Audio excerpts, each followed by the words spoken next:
me to take a walk down the street while killers be killing and killing and killing. Nailsin News. News. News. News. Oh.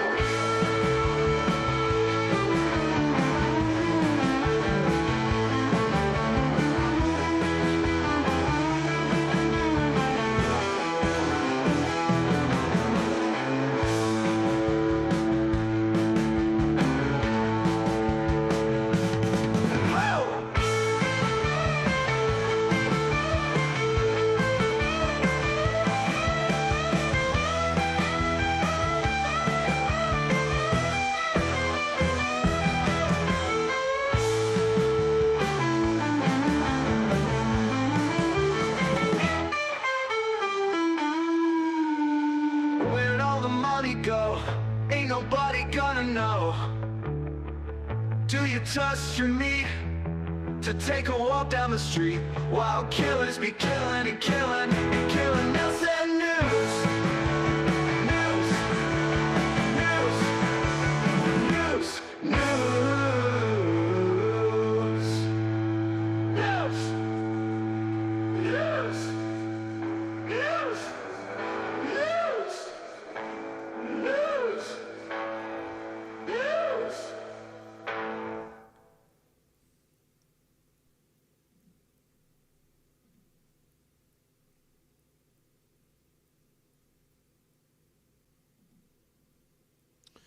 Good evening, or as the case may be, good morning.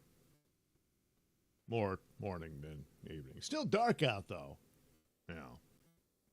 But anyway, all of a sudden this, I don't know if it's a storm front. I guess it's mostly just wind, though, because the forecast didn't really. But it does say, hey, it's windy out there. So, I don't know, for a second there, I thought, oh, gee, will the power go out? Yeah. But I guess it'll be all right. So, it should work. So anyway, oh boy, got a lot of Nailsin News stories for you, as the title suggests. Once again, a lot of shootings, stabbings, probably more stabbings than shootings, and drunken surgery. And some weird ones, especially one that's a bit mysterious. Not entirely certain what happened there, but we'll get to it. Plus, my mind, these are tape stories. It helps with the voice. It does. I can pace myself. But don't worry. I'm around. After which, I'm going to work on some artwork. Because I'm probably not going to be able to do the Monday morning show. I mean, it's pretty late here, so it's already morning, and got all kinds of stuff to do. What a vacation for me, huh? Doing stuff. Yeah. Well, what you gonna do? So, we'll get to that after all these incredible stories, because the best name in news is someone else. But they don't cover it all. That's what I'm here for. All that stuff at the bottom of the barrel that I scrape up, that someone else actually did the work for. Well, who are we kidding? They might have gotten a few details, but the rest of it, the AI put it together. Whatever. But nevertheless, stories. Yeah. It almost could have been a crazy bitch news segment, because it's mostly female perpetrators in this. But there's a couple of men in there, and a couple for an update story. So, I don't know. I guess it's just basic Nailsin news. But, yeah, it's just the way it's going to go, I guess. Well, there's no teacher sex scandal. I think. Yeah, I'm pretty sure there is. There's probably some out there, but I missed it. It happens. Even me. But anyway, there you go. That's the service. Now, as I go forward, as you can see, the banner. Oh, crap. It probably won't show up on the... in the chat. Boy, did I... Good Lord. 1, 2, 3, 4. 4 times. At least from where I'm seeing it. Maybe it's only once, depending on where you're watching. Probably YouTube. Where it says supertip.gg/Doug. Yeah. Yeah. And I've added a bunch of new voices there, 2 of which I made myself. I didn't do it. Well, I'm still figuring that part out. But Night Night and Boobo are in the Super Tip voices. So if you want to send those, please do. Because it's a lot of fun to do that. Plus, there's all these other voices in there that Super Tip provides, along with still, me and Pat Dixon in there. So, oh boy, it's so much fun to do. And plus, I get a treat from you, the audience. So anyway, definitely going to be playing those in the show. But first, the news. Hello, Susan. Thanks for showing up and watching. And hail Susan Dolan. Yeah. Hope you had a nice Christmas. Happy New Year. All that good stuff. And a happy New Year, that's got to be good. So I think it qualifies as good stuff to, wish someone. It's nice. It's nice. So anyway, let me get to our stories, and we will begin, with the theme song and stuff. I know I already played the theme, but this is kind of the main short theme song of Nailsin News. It's some copyright-free piece of music that I found, I can't really. And the other one, it's just AI. I wrote the lyrics, but it's just an AI song. Yeah, I know. It's embarrassing to admit, but might as well, fess up and all that. But anyway, first we'll get through that, and the first story will be the update on a previous story that I know I drew a cartoon for, but I can't find. Maybe I'll find it at the end of the show, because at the end of the show, I'm going to, again, work on some Bubba Stargone artwork for you to watch. Yeah. But more on that later. First, the update. Should have put an echo on it. There's no echo on it. I should have done that. Oh, I tried. That's right. It kind of, something went wrong with the audio. So I just, not doing that. Yeah. But anyway, it's an update. Date. See? That works, doesn't it? I think so. Anyway, here we go.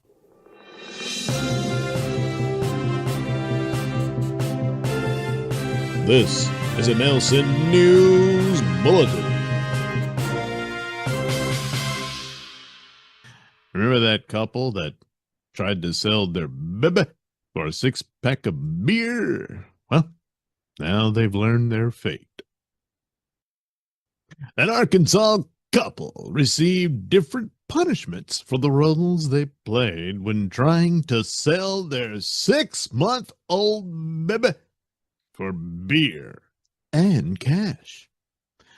Darian Urban, 22, pled guilty to 1 count of attempted accepting compensation for adoption, according to Benton County Court records. In exchange, prosecutors dropped 1 count of endangering the welfare of a minor.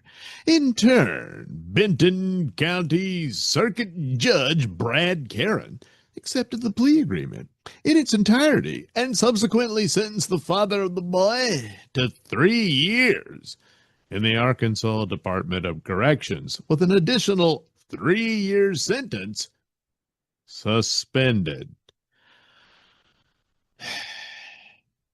3 years. The child's mother, however, received a much lighter punishment. Charlene Ellers, 21, pled guilty to both counts, attempting to accept compensation and endangering the child's welfare against her. The judge, however, deferred acceptance of her plea. Instead, Ellers will be placed on state supervised probation for 6 years, a form of resolution that could result in no criminal record if she completes it without issue. In Urban's case, the punishment was heftier, possibly due to his prior legal trouble in the natural state.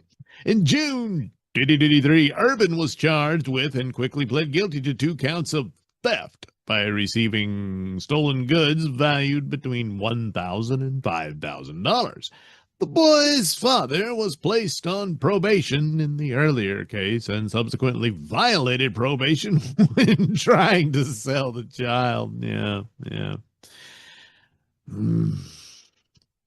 The underlying incident occurred in September 2024. On the day in question, a person used the phone in the manager's office at the Beaver Lake Hideaway Campground in Rogers to call the Benton County Sheriff's Office and report that the parents tried to give up the baby for a 6-pack of beer and then wanted $1,000 for the baby.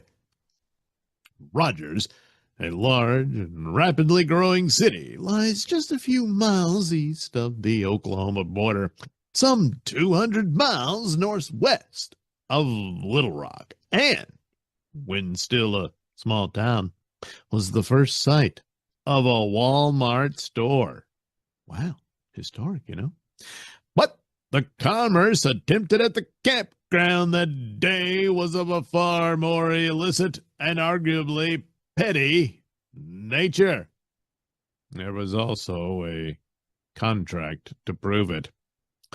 Darian Urban and Charlene Ellers are signing our rights over to Cody Nathaniel Martin of our baby boy, redacted the name, for $1,000 on September 21st, 2024.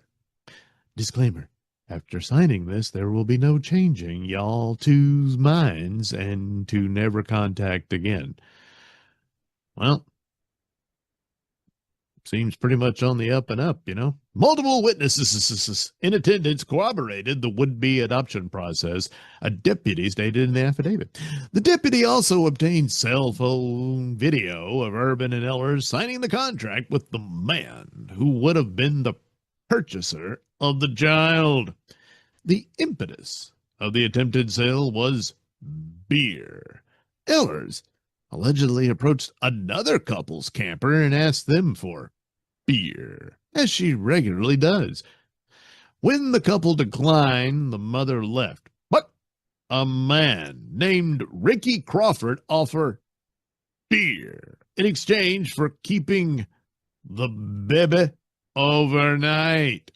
Crawford, who investigators described as quite intoxicated during his interview, allegedly said he was concerned about the baby's welfare and wanted to get him out of Urban's and Ellers' hands overnight, which they agreed to.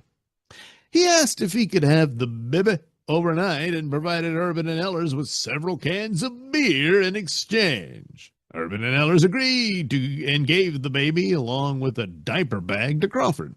He then brought the baby to Martin at another camper at the campground. Ellers and Urban then came to the same camper and spoke to Martin and Crawford before signing the letter. Martin allegedly told law enforcement he was the person who drew up the contract. No money had yet changed hands, but he planned to bring the couple a $1,000 check days later. Based on the totality of the investigation, it is believed both Urban and Ellers created a substantial risk of death or serious physical injury by abandoning their minor child initially with an obviously intoxicated male and ultimately with someone they did not know. After being Mirandized, the couple was allegedly voluble and open about the plan to sell the little boy. The charging document reads, they reported Crawford had come to the camper and requested to take the baby for the night. They stated they agreed and gave the baby to Crawford. They stated they then discussed it and went to the camper where the baby was and spoke to Martin. They stated they offered to surrender the baby to Martin in exchange for $1,000 in cash. They stated Martin created an agreement that they videotaped to ensure it was legal, and they planned to legalize it on Monday. They both stated that they then left on the understanding the baby was given to Martin in exchange for $1,000 to be collected on Monday.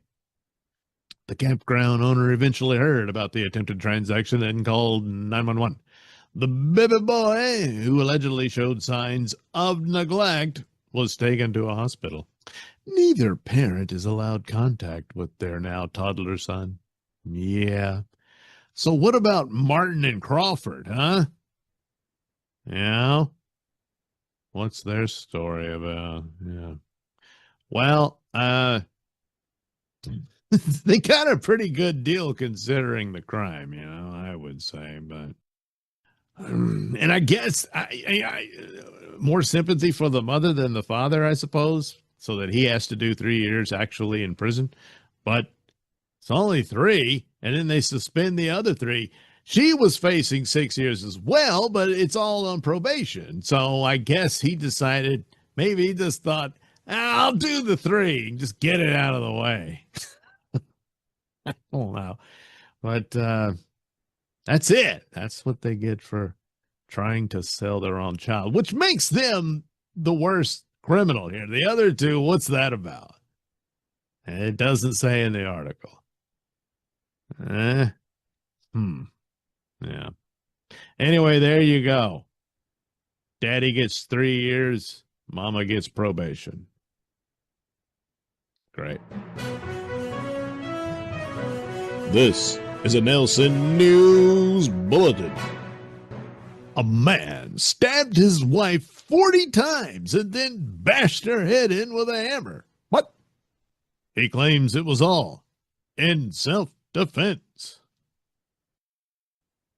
An Illinois man is behind bars for brutally slaughtering his wife with a knife and a hammer. Hector Lovianos Barrera, 37, stands accused of 2 counts of murder in the first degree. The underlying incident occurred during the early morning hours on a Tuesday at an apartment on Church Street in Batavia, a small town located on the western edge of the Chicagoland metro area. The 911 call came in around 4:30 a.m. and was made by the defendant himself. Officers found Lovianos Barrera outside of the residence where he was taken into custody without incident. Inside, the man's wife was found with significant, life-threatening injuries. The victim later died at the scene of the crime as paramedics attempted life-saving measures. The fatal violence was described as domestic-related.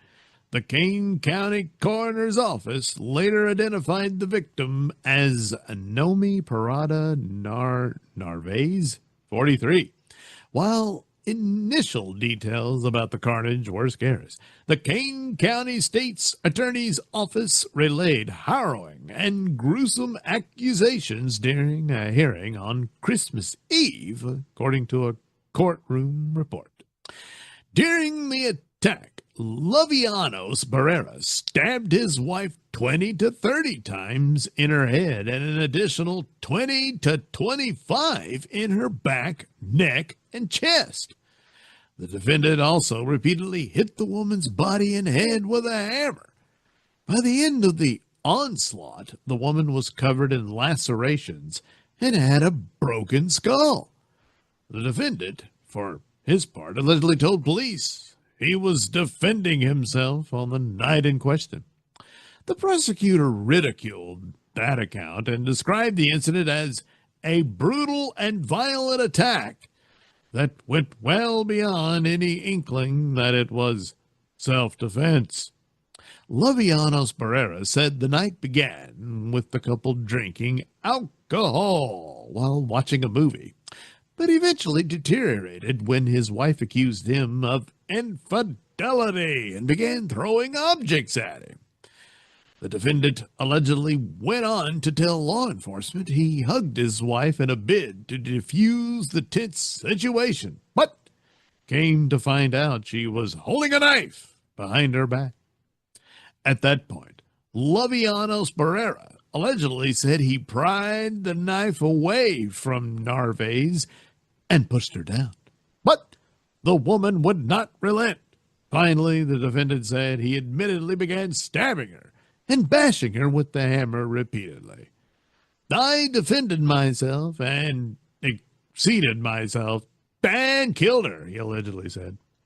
The woman was found lying down face down on the floor with a blanket covering her body.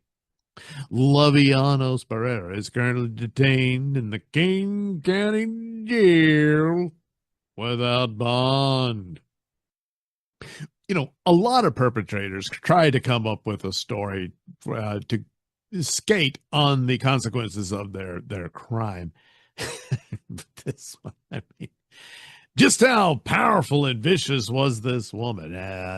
The prosecutor says it's laughable, but well, we'll have to see, you know. I mean, was she super strong and he had no choice? And then in the frenzy, he was like, oh, wait, maybe after the 40 or so times of knifing her. And then, hey, I know, I'll grab a hammer. Yeah. And then, oh, was that too much? Yeah. Yeah. Oh, well, I guess he'll find out how that'll go. This is your ass. This is your ass in prison. Any questions? This has been a public service announcement reminding you that if you do the crime, you will do the time. Hard time. This is a Nailsin News Bulletin. So a man stabbed a woman to death in a Barnes & Noble, apparently because she was the closest person in the store.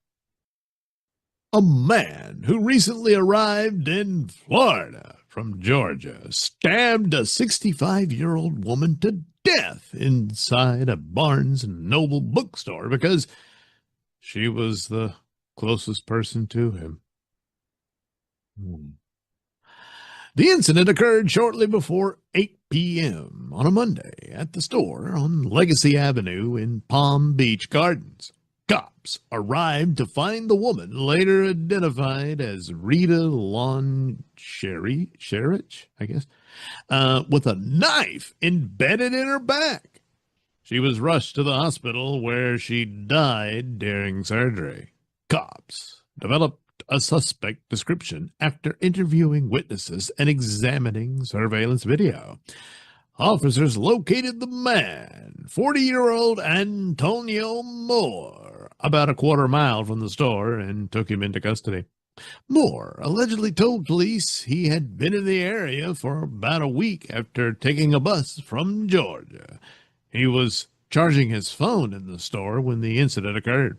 He allegedly admitted to officers that he had no prior interaction with the woman before fatally stabbing her. Antonio stated there was an internal buildup that led to his fight or flight response kicking in, with Rita being the closest person inside the store. Antonio took the fixed blade knife he had inside his jacket pocket and stabbed Rita in the back. Moore said he heard Lon Sharich say, "He stabbed me." She seemed to be in shock with, being stabbed, he allegedly said. He then ran into some nearby woods until he was located by law enforcement. The suspect is facing a first-degree murder charge. He's being held without bond in the Palm Beach County Jail. Management for a Legacy Place shopping plaza where the stabbing occurred released the following statement. We are deeply saddened by the tragic death of a customer following an incident on property. Our hearts are with the victim's family, friends, and all those impacted. Police responded quickly, and the suspect was taken into custody shortly after the incident. Safety remains our top priority. We are working closely with local law enforcement, enhancing our on-site security presence and reviewing protocols and tenets. Yeah. We want you to keep shopping at Barnes & Noble, you know. But, I don't know. What do they do with the safety protocols? They just, hey, if they look like that Moore guy and look how wigged out he is. Yeah, I don't know. What can you do? You know, they probably have a case, sue Barnes & Noble. I was discriminated against. Who the hell knows? Just be on the ready and stand nearby. I don't know. Holy crap. What a mess. Yeah. And then, of course, his explanation was, well, she was the closest one next to me, and I felt a rush of needing to kill. Whatever the hell, you know. But I guess it's like the old adage, you know, why did the man climb the mountain? Well, it was there. A naked woman was found dead in a Dollar Tree freezer. I don't know how that happened. Oh, it happened in Florida. Well, okay. The naked body of a 32-year-old woman was found inside a freezer in a Dollar Tree on December 14th, 2025. A store employee called police at around 8 a.m. to report they had found a dead woman on the premises. Police later identified the woman as Helen Maziel Garay Sanchez, 32. A GoFundMe set up by her family states she was the mother of two and an anesthesiologist from Nicaragua who specialized in congenital heart disease. On the page, the family described her death as a tragic accident while abroad. Huh.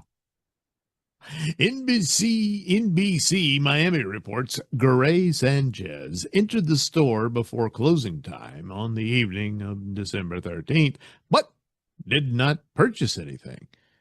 She then reportedly went to the back storage room where the freezer is located and spent the night.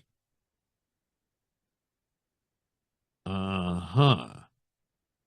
The case is being investigated as an unclassified death. Well, she froze to death, apparently.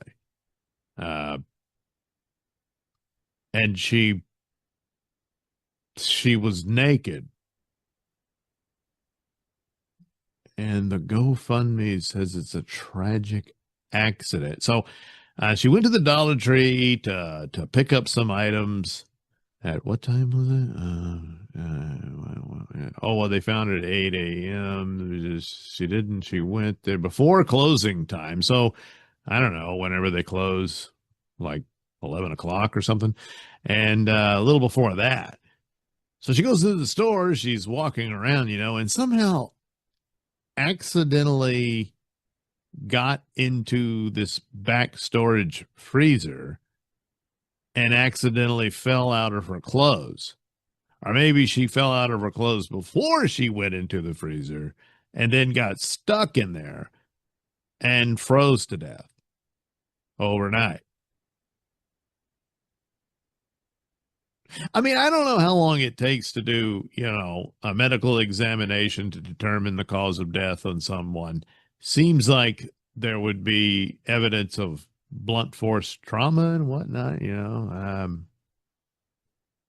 This is sounding like she's a murder victim and that this was the dump site that the killer did, even though they can confirm that she went to the store. So the article doesn't give a lot of details, but I'm assuming the security cam shows her going into the store.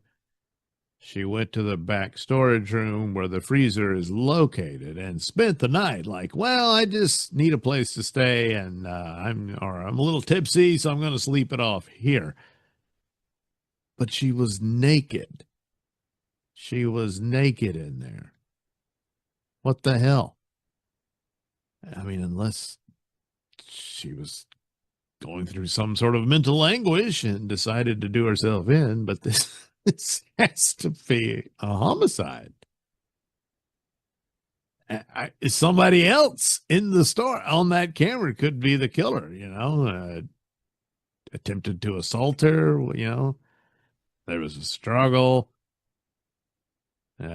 still took her clothes. Now, there would be evidence of an assault of that nature since she's naked. Yeah, you just don't accidentally end up naked. People have got accidentally locked up in freezers and stuff. That's happened. But unless the oh damn it, what's the term? When you start to freeze, they start hallucinating that they're actually very hot and they take their clothes off. Maybe that's it. But it's the back storage room. She's not an employee. Or maybe she was drunk and she just wandered in there, got stuck, couldn't get back out, and went loopy due to the freezing and just took her clothes off. Doesn't say if her clothes were laying around inside, so perhaps that's the deal. That might be it. Maybe. They're saying unclassified, so it leaves it open that, she got murdered and the body was just dumped in the freezer. But,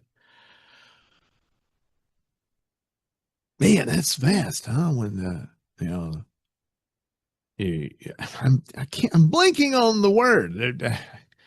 Thermal. Damn it. I'll figure it out after I stop taping, but yeah, it's a thing.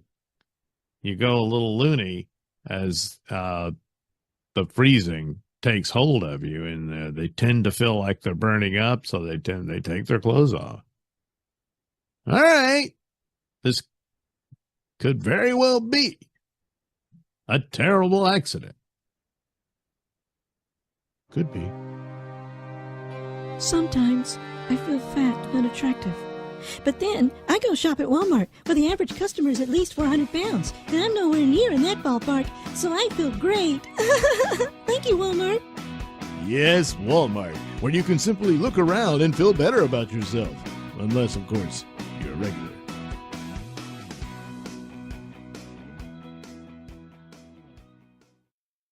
A board-certified plastic surgeon has been arrested for performing surgery while intoxicated. Yes, a double board certified plastic surgeon in Texas who claims to be known for his precision and artistry and unparalleled patient care has been indicted for allegedly performing a surgery while he was intoxicated. Azul Shahrazali Jaffer, 50, is now facing a felony charge in the Fort Bend County of performing surgery while intoxicated. Jaffer is accused of operating on someone in August after getting inebriated. It's unclear whether he was drunk or under the influence of drugs. According to his website, he has been a plastic surgeon for over 20 years and is listed as a 5-star rated physician with an office based in Houston. Dr. Azul Jaffer has provided highly personalized plastic surgery service that enhance patients' lives and deliver unparalleled patient care, according to the website. As a double board certified plastic surgeon known for his precision and artistry, we ensure that every patient receives the highest standard of care regarding facial, breast, and body procedures. I would have thought the face and breast includes the body. But anyway, the site goes on to say that Jaffer is committed to providing patients with natural-looking results tailored to their desired outcomes. While patient safety and satisfaction are always our top priority. However, this isn't Jaffer's first accusation of medical wrongdoing. Earlier this year, Jaffer was accused in a lawsuit of sexually assaulting a patient in a recovery room after a breast augmentation procedure in 2022. Court records show he was sued for assault, sexual assault, intentional infliction of emotional distress, negligence, and gross negligence. I wonder how the negligence comes into a sexual assault claim. And I mean, he was doing breast augmentation, so I mean, he had to, touch the breast. But was he drunk doing that too? Could that be the negligence? Another case was filed by the same victim, in 2022 with similar allegations. But the woman asked a court to dismiss it before filing her most recent suit this year, which is still pending. A Texas trial court and Court of Appeals denied Jaffer's motion to throw out the first case last year. Mastis, alleges that she woke up in the recovery room to Dr. Jaffer pressing his penis against her feet. Her feet don't have anything to do with breast augmentation, Plus, what are you doing with your dick out, Anyway, rubbing her with his ungloved hand, then putting her fingers in his mouth. Jaffer's office declined to comment when reached for comment. A lawyer representing the alleged assault victim told the Houston Chronicle that police had been investigating her claims against Jaffer. The attorney, Tony Busby, says 2 other alleged victims have come forward with similar claims.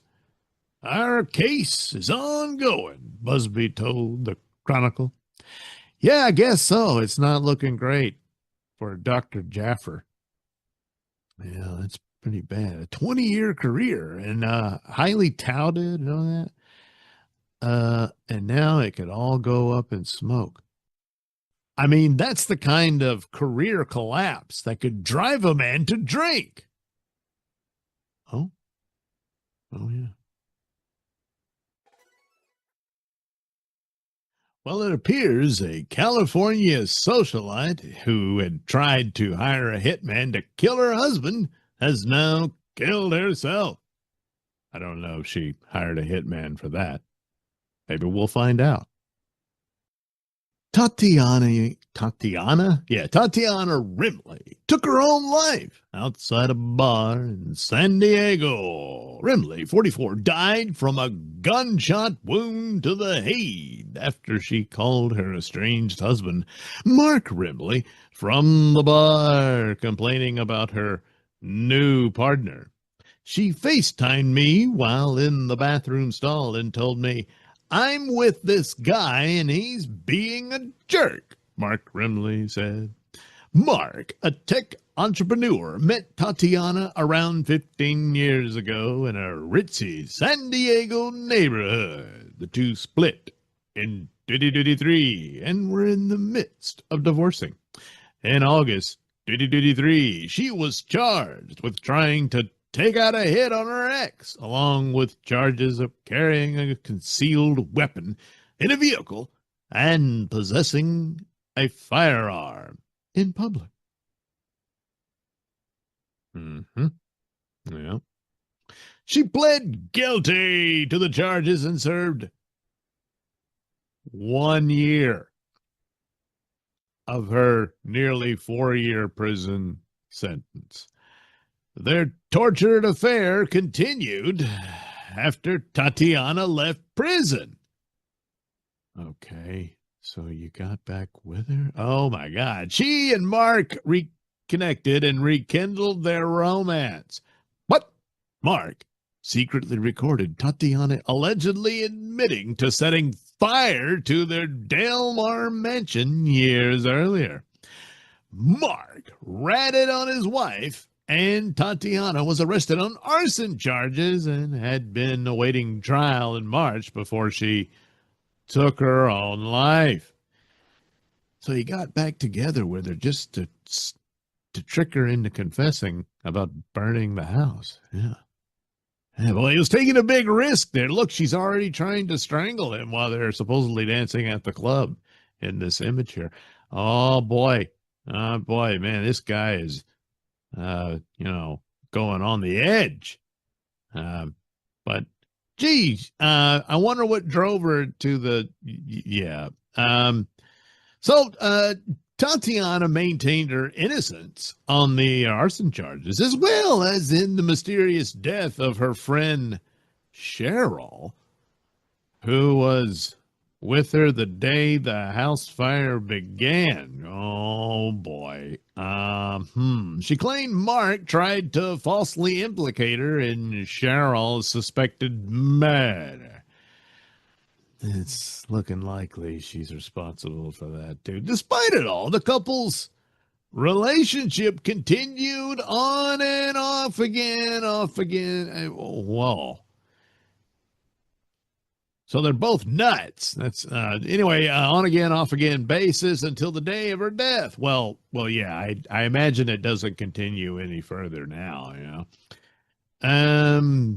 including reports that the two had fully reconciled. Oh, geez. During their 15-year relationship, the pair used Mark's $30 million real estate fortune to fund a lavish public lifestyle for themselves and Tatiana's 2 children from a previous marriage.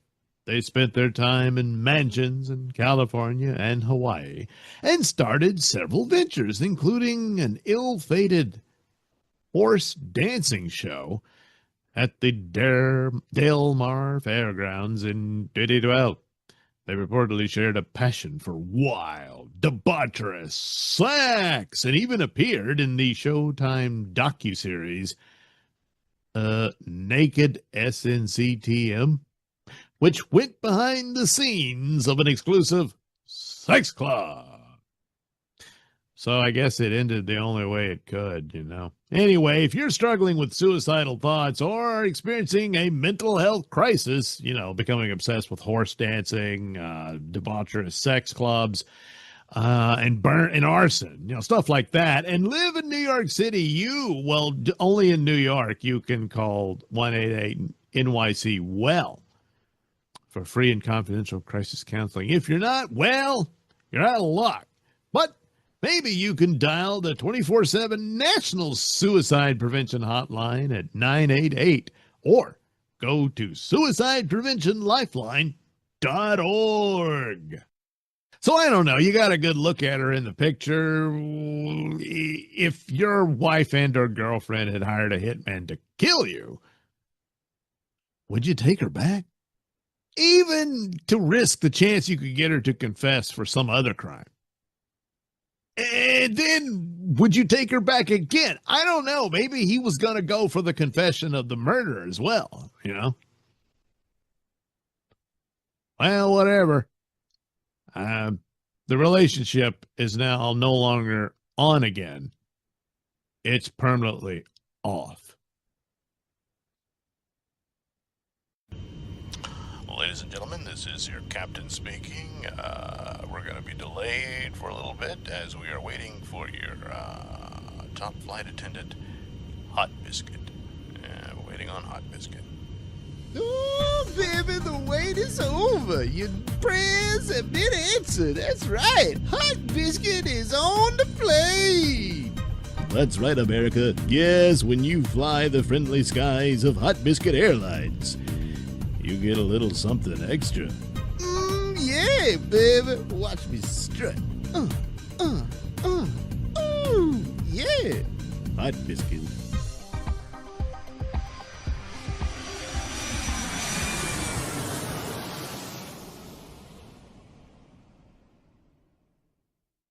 A Florida woman beat her roommate to death with a microphone stand. A woman has been convicted of second-degree murder in the 2019 death of her roommate, who was beaten to death with a cast iron microphone stand. On December 12th, the Office of the State Attorney, 12th Judicial Circuit, announced the second-degree murder conviction of Amanda Cook, 41. In July 2019, police responded to a residence and located the body of Cook's 64-year-old roommate, Karen Leahy, who had died of injuries consistent with blunt force trauma. After the attack, Cook drove to her mother's house. When the two returned to the scene, Cook's mother called 911. Cook had allegedly beaten Leahy with a 9-pound microphone stand. But when first responders arrived, Cook's mother reportedly told them Leahy had tripped over a speaker. The investigation found DNA from both Cook and the victim on the microphone stand. Well, I mean, it's probably, it was Cook's property. They were roommates. Odds are, Anyway, during the trial, the medical examiner testified that the victim had sustained injuries comparable to those seen in high-impact car crashes. Holy crap. So, how many years do you think she'll get, Don't know what the argument was about. Were they fighting over who was better at karaoke? And one insulted the other. Maybe Leahy insulted Cook, said, "You can't sing worth a crap." And she finally couldn't take it anymore and just grabbed the microphone stand and beat her. Probably Leahy was really into singing and stuff, and so the microphone really mattered a lot to her. So that was an extra FU from Cook as she beat her to death so badly it looked like she had been in a high-impact car crash. I mean, we can only speculate as the article is incredibly short. Now, I mean, come on. It happened in 2019. She's just now getting convicted, and that's all you got. They went with the DNA evidence, so I would assume there's a little more than that. Because again, I assume it's her property. I mean, unless it's someone else's microphone stand and she went and stole it and brought it. I don't know. Anyway, her roommate's dead, and now she's going to prison. So I don't think that's how she would hope things would turn out. But then again, someone's critical of your personal little hobby or passion. You got to learn to roll with that. You can't just grab the microphone stand and beat them to death. No, you just can't do that. This has been a Nailsin News Bulletin.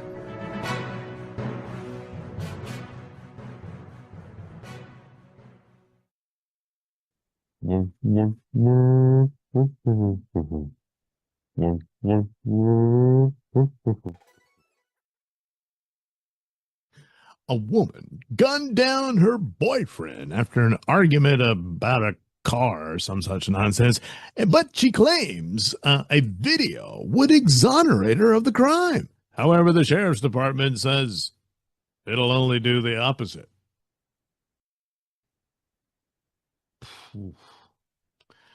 A Texas woman allegedly killed her boyfriend with a gunshot wound to the chest on Christmas Eve, following an argument over a car and cell phone.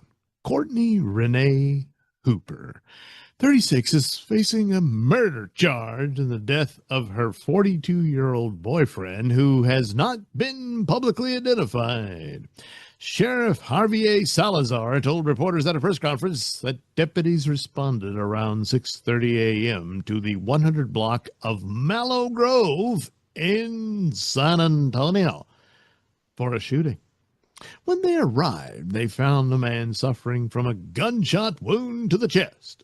Paramedics attempted to save his life, but he was pronounced dead. Investigators took Hooper into custody a short time later. The shooting stemmed from an argument about a car and a cell phone that escalated. Local TV cameras captured Hooper as she was being taken to jail. Asked if she had anything to say in her defense, she claimed she was protecting herself. Notably, she provided us with a video that she felt would exonerate her, Salazar said. But in reality, after watching that video, it just seemed like that made her seem even more guilty. It's a pretty clear-cut case at this point. Salazar said there is an extensive history of prior domestic-related calls at the address, though most of them involved men other than the victim.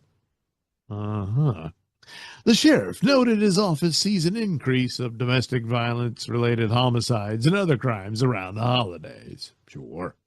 Just want to use it as a reminder once again that domestic violence doesn't just go away.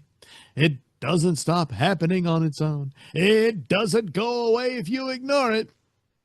It's one of those crimes that continues to escalate. And unless some sort of external factor happens, a breakup, you separate yourself from that situation, it keeps escalating to the point where somebody is going to die.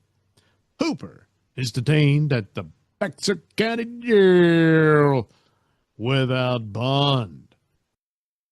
So what do you think? Does the video actually show that she was, she had no other choice but to shoot him in the chest? The sheriff says no. She says yes. I guess the jury will have to figure that one out. Like usual. Who killed Buddy the rabbit? So we've got a dead rabbit. And as the gravedigger's burying it, he notices it's got a broken neck. How'd that happen? One word. Homicide. Why would anyone kill Buddy? Seems this Buddy the rabbit lived with quite a few people in that house there. First of all, you got Rob Saul. No, I wouldn't hurt that little bunny. I mean, my daughter loved that rabbit. I wouldn't have anything to do with that. I don't know what to make of this guy. I mean, right off the bat, I assumed he was gay. Turns out, though, that his alibi was that he was up all night for about 8 hours talking to some Felicia Fierce lady. And yet, he claims he's not in love with her. Look, just because I talk to her a lot and I want to have sex with her all the time and I just want to be with her, that's not being in love. Come on, no. If you can figure this guy out, you're a smarter man than I am. Then there's Ileana. No, I didn't do it. When that was supposed to happen, I was occupied with a man. 'Cause I cannot pleasure myself, I mean, that's what men are for anyway. Now that's a likely story. But then again, what kind of psychosis is going on where you never pleasure yourself? Yeah, I gotta keep my eye on this one. Finally, we've got Maya.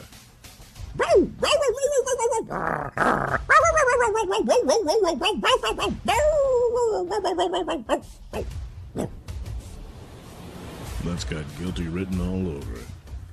The homicide investigation takes hard work and plenty of experience. Luck hardly has anything to do with it. And speaking of luck, look at poor Buddy. He had 4 rabbit feet. And look where that got him. In a hole in the backyard, that's where. Who killed Buddy? Tonight on Investigation Discovery.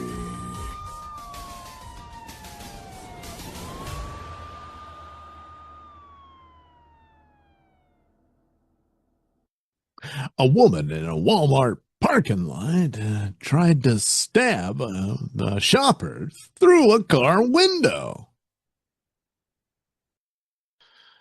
A woman in Missouri robbed a convenience store with a pocket knife before traveling to Walmart and attacking a shopper sitting in the parking lot.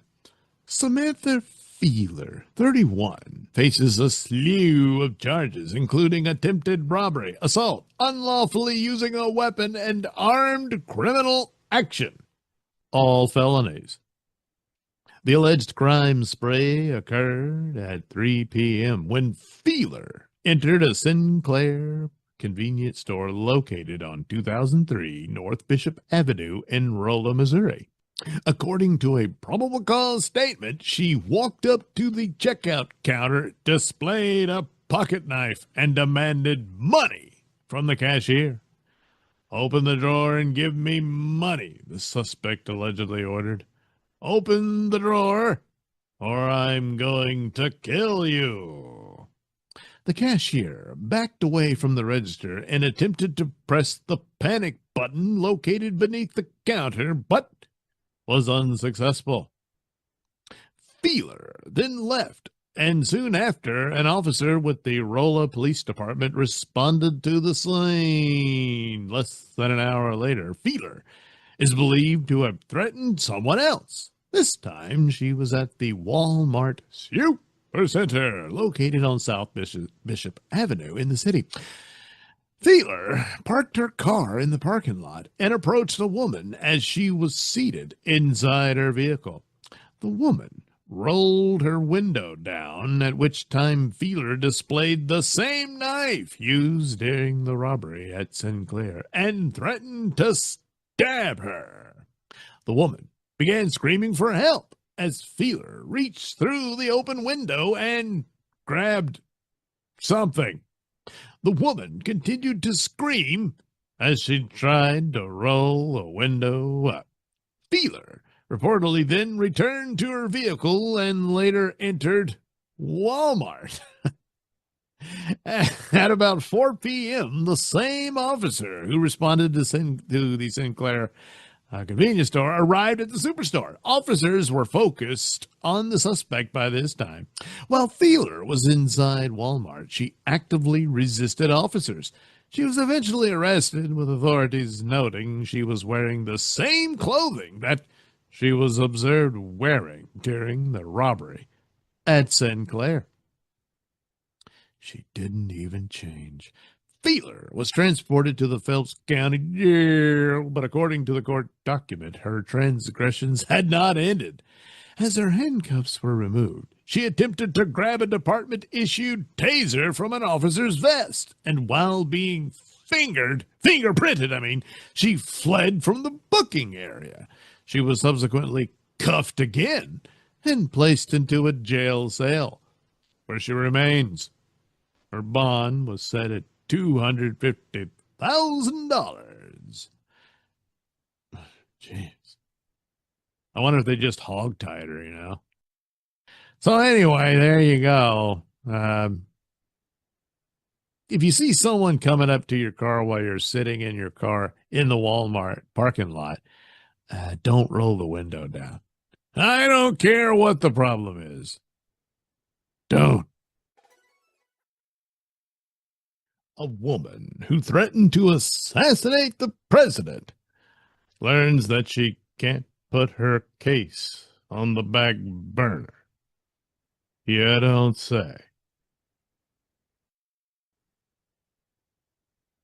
The case of a southern Florida woman accused of threatening to shoot President Donald Trump because she was bored will continue despite the defense's attempt to force the proceedings to halt completely. Miranda Perez was found competent enough for her case to proceed in Palm Beach County, Florida. She stands charged with making a written or electronic threat to kill or cause bodily harm to another person. Perez was 34 years old when she allegedly posted a threat on Facebook on July 14th. The post read, "Hey, Trump, I'ma go to your golf course? You mean golf course? And be the next shooter. LOL. I'm bored." It also stated, "Be there soon," alongside a smiling face emoji. The post included a laughing emoji as well as an emoji of hands raised in the air, generally used to express enthusiasm. She was subsequently arrested.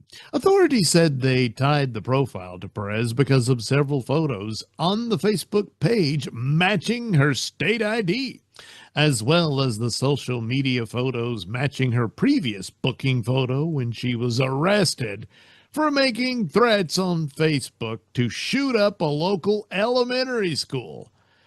That case stretches back to August 2019. A probable cause affidavit at the time detailed how a man contacted authorities after speaking with a woman, allegedly Perez, on Facebook Messenger. She was reportedly upset that her children were being moved to a new school. The witness and the woman spoke on video chat, his sworn statement said, so he was clear who he was talking with. She allegedly stated that because she likes violent things, she intended to add Zachary Cruz as a Facebook friend, whose brother Nicholas Cruz was convicted of massacring 17 students and staff members at Marjorie Stoneman Douglas High School in Parkland, Florida in February 2018. Perez allegedly referenced Nicholas Cruz, too. After their video chat, Perez reportedly messaged the witness, I'm thinking of doing a school shooting at Barton, a reference to Barton Elementary School in Palm Beach County, Florida, the school where her children were being moved. WTF, the man responded. Yes, she allegedly replied, saying it was their fault. The court record continued by stating Perez later confirmed to authorities that she sent those messages and admitted that she did think about the crime, but claimed she would never actually do it. She was charged with making a threat to conduct a mass shooting. Perez was later found to be seriously mentally ill and ordered to surrender all firearms and ammunition she owned. She was deemed incompetent to stand trial in 2019. 2 years later, her lawyers moved to dismiss the case, arguing that based on Supreme Court precedent, Perez should not be prosecuted when it is clear she would not regain competency to stand trial. The judge, over the state's objection, agreed to dismiss the case. In the recent case regarding an alleged threat to hurt President Trump, however, Perez was found to be competent after doctors observed her. Her case will continue. She's pled not guilty. I'm guessing she pleads not guilty by reason of being batshit crazy, but, you know, it's just a guess.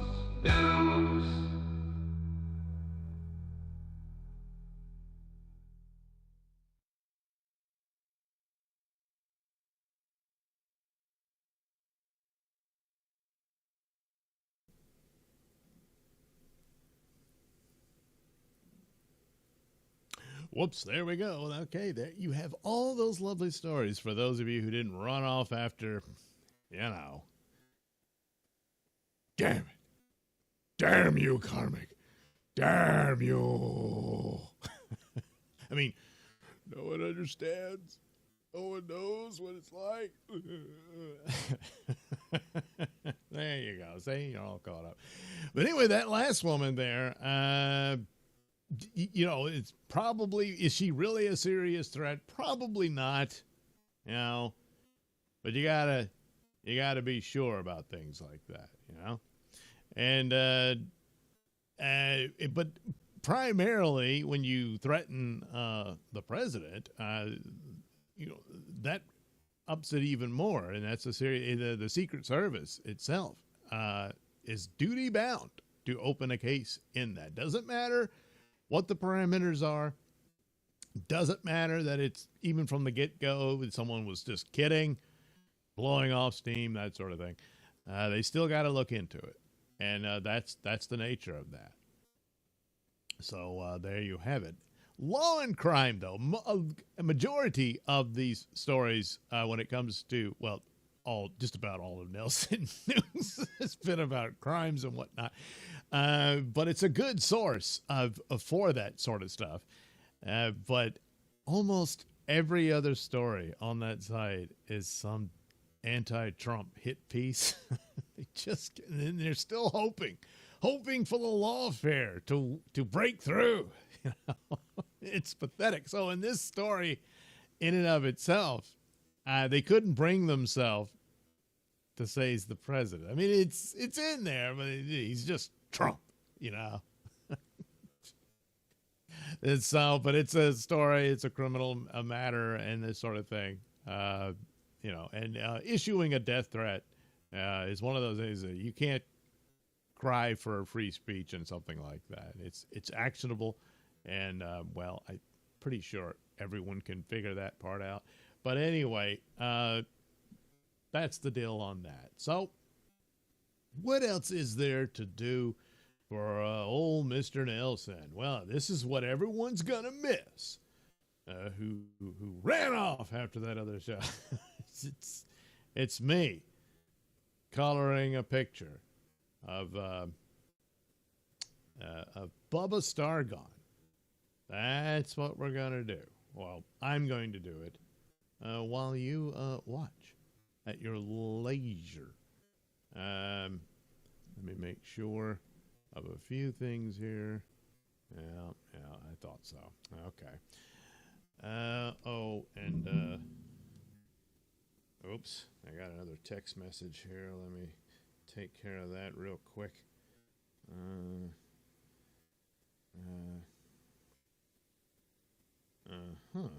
Yes. Yep. All right, here's I've been posting on my locals. I mean, you can see the cover image on it, but if you're not subscribed, you can't hear the story. I did this long-winded story called Operation Kronos with Bubba Stargone and crew, and it's called that because Kronos was the Greek name of the head of the Titans, who was the father of Zeus. And when the Romans came along, they worshiped the same gods, but they renamed them. So Kronos became Saturn. That's right. Yes. So the idea in this story is Bubba Stargone and the Uranus Patrol.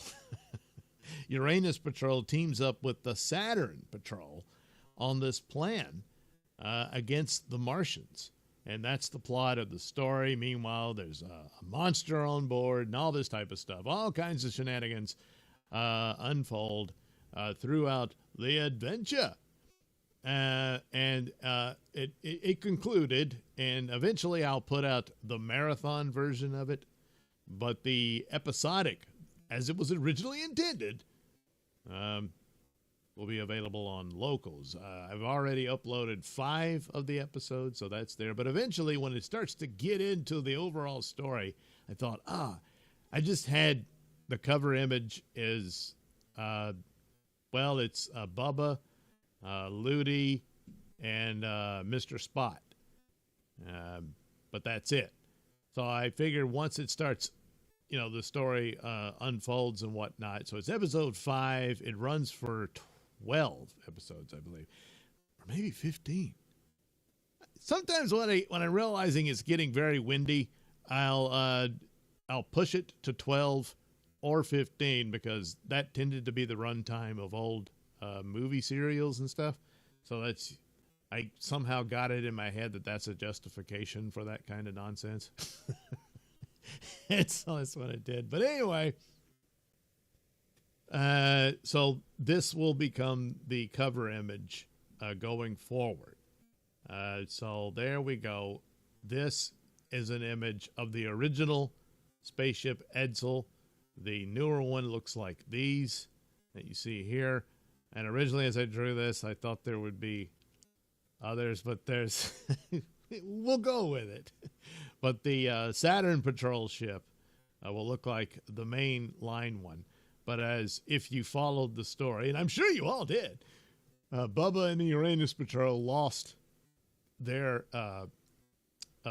space patrol ship And so their new boss, Admiral Thang, who is in reality Lord Thang from the original Bubba Stargone adventure.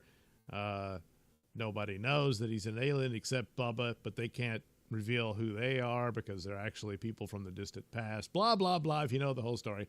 So anyway, he's finagled his way into becoming in command of the Space Patrol crew. So now he's Bubba's boss.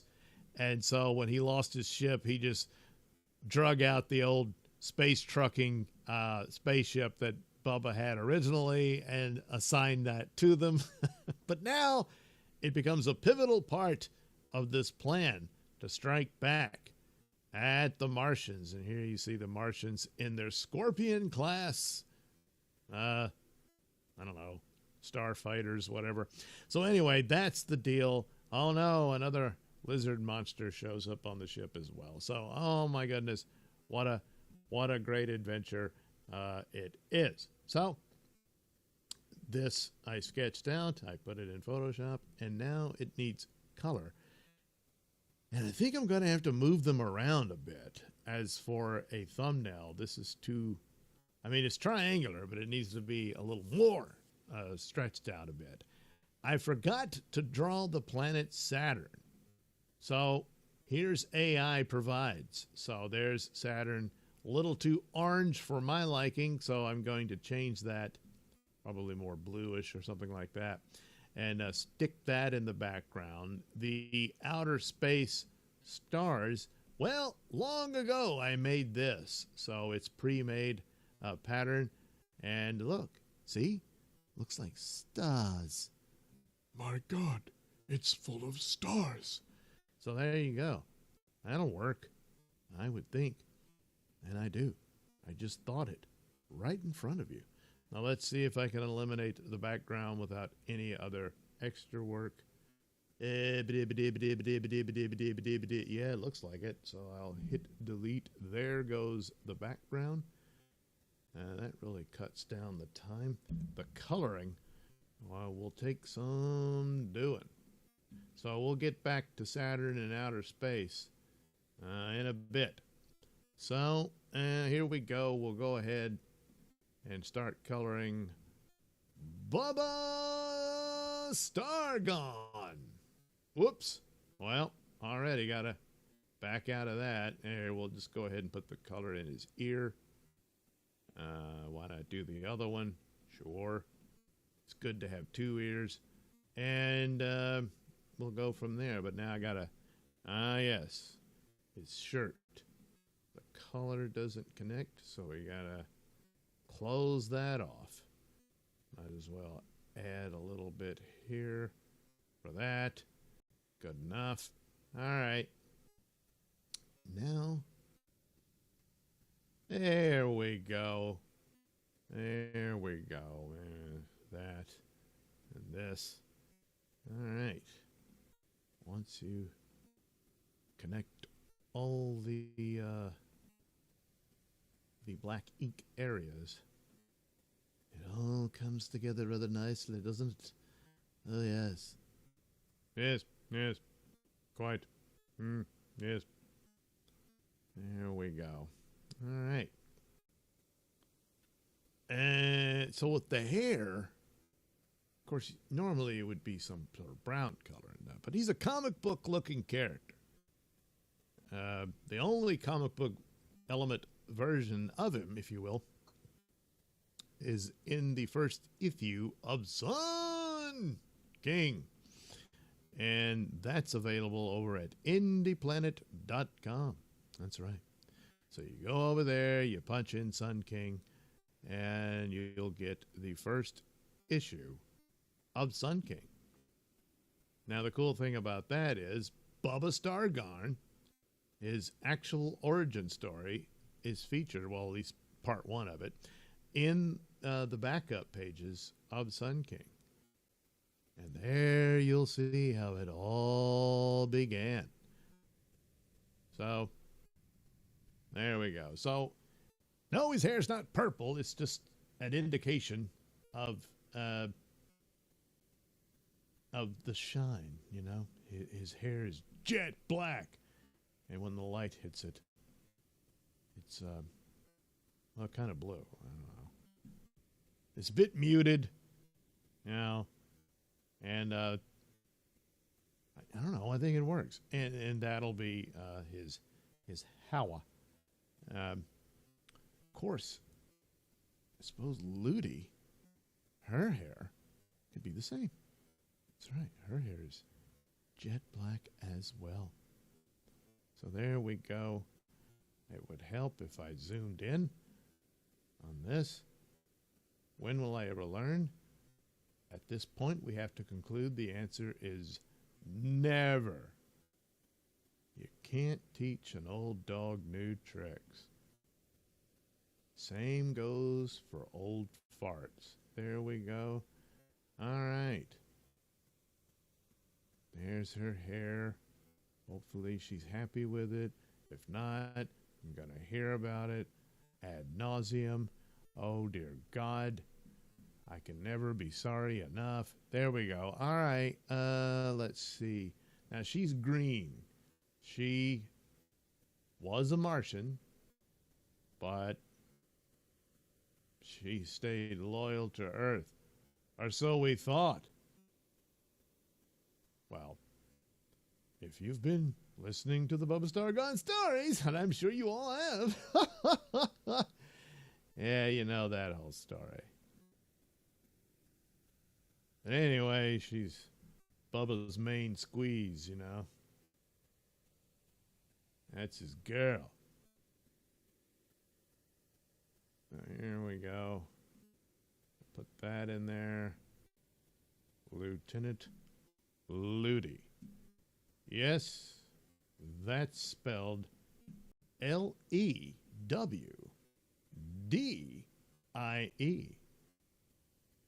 That's right. Because well, she likes to have fun, you know. So anyway, let's see here. This will make a good enough color for her lipstick. Purple always goes good with green. We'll do this for the eyes. There we have it. Oh, wait. See? A little bit of the background still there. We can't have that. It must go. Let me check. Oh, I need to check very quickly. Had to check and make sure the audio is working, because sometimes I can be here babbling on forever and nobody can hear a damn thing. You know, it's horrible. Now I have nightmares about it. Actually, I ended up having a nightmare about work. I mean, it was weird. It was suddenly I didn't know how to work anything. And then I broke the register. It was like there was some sort of thing on it that's not really there at all. But in the dream, there it is.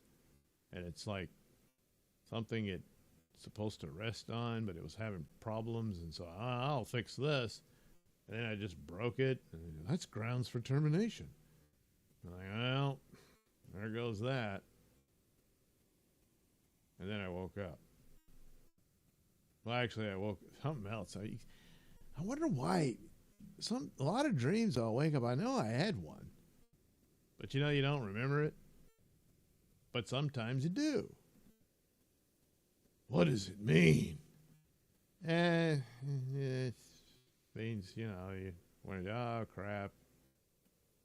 If I screw up, this could happen. Stuff like that. Yeah.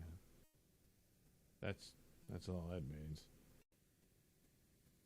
The other dreams about being chased by monsters or something, yeah.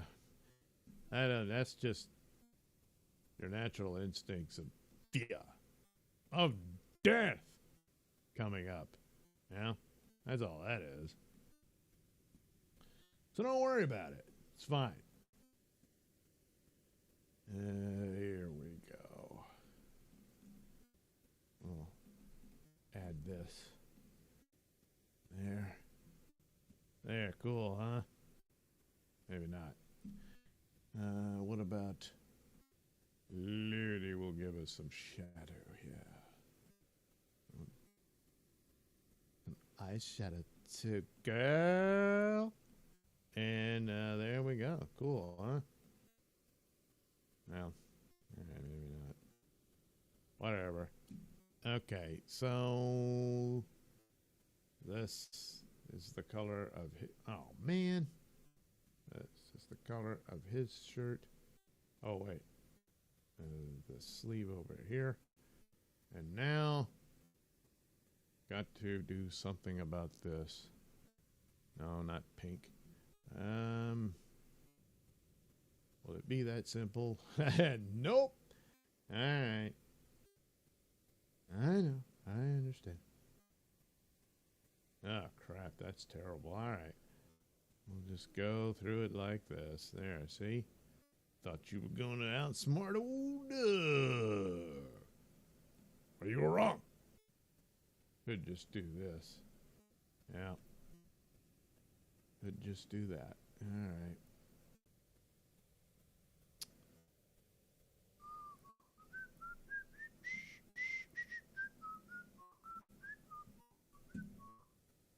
So then the badge, because see, they're actually a sort of law enforcement type organization in space.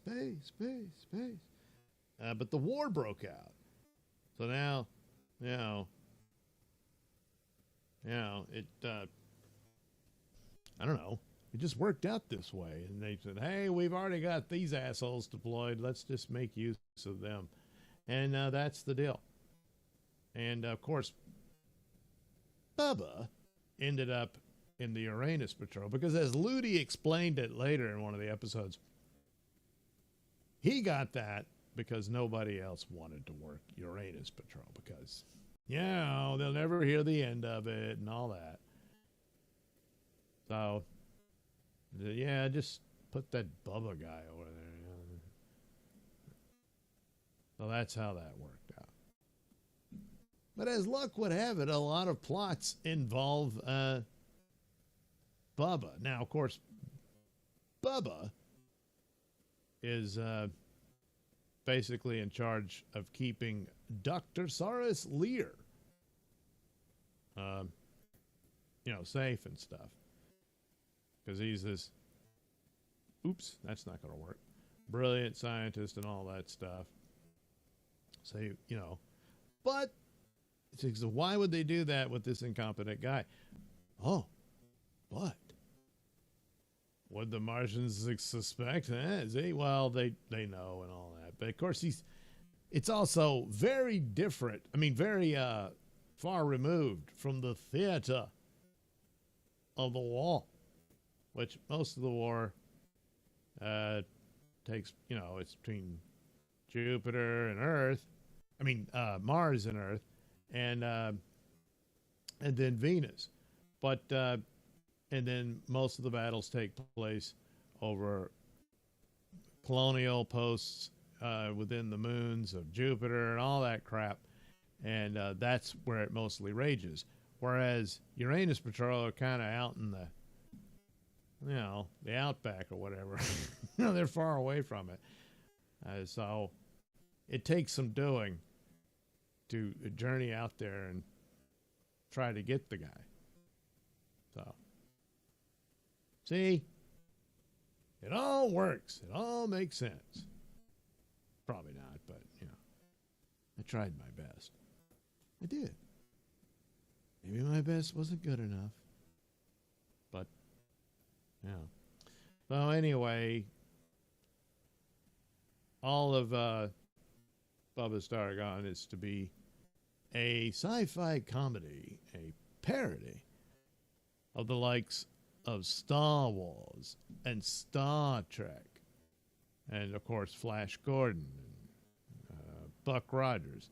It's like a combination of Buck Rogers and Flash Gordon because, he did. There's some time displacement or travel with Bubba and how he ends up like this, but also a combination of Flash Gordon. So he went to the world of Fang originally. That's how it started. After some aliens had abducted him and the other characters, and he ends up over there. So that was sort of the take on the Flash Gordon, Buck Rogers narrative, and good enough. And later on, he ends up in this Star Wars type story where you're introduced to him, and he's sort of the Han Solo story. There was a Luke Skywalker type character, but he turned out not to be a good guy. So a little bit of a take on that. And then at the end, the actual war between Mars and Earth and Venus and all that breaks out. And that takes us into Bubba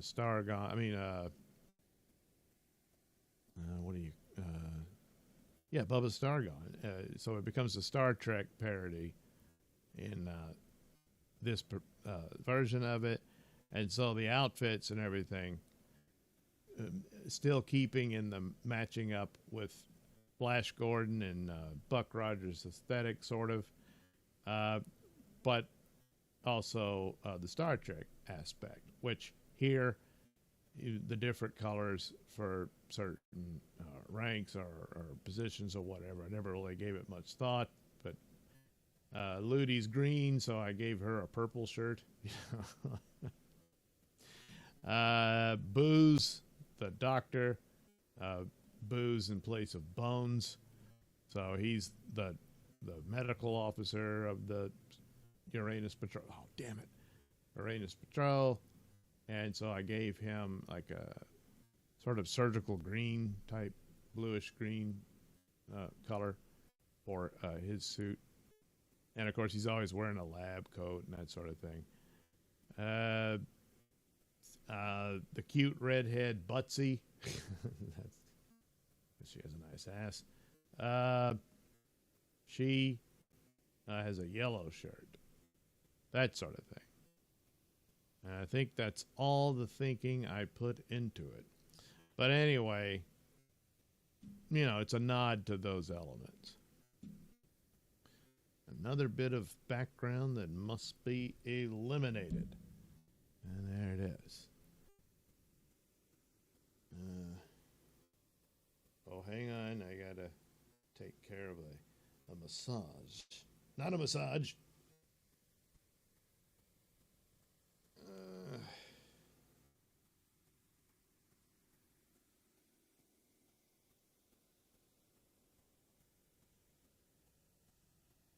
Okay, let me fix this.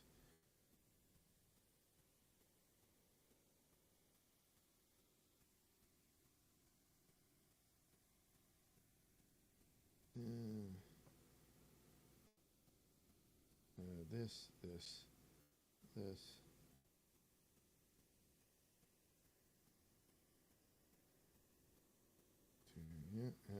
Don't want to say it out loud. That, yes.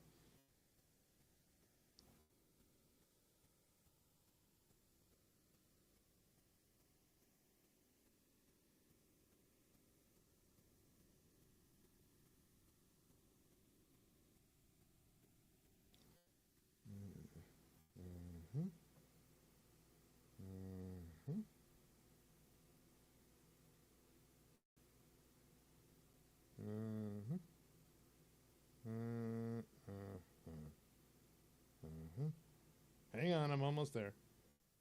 And there we go.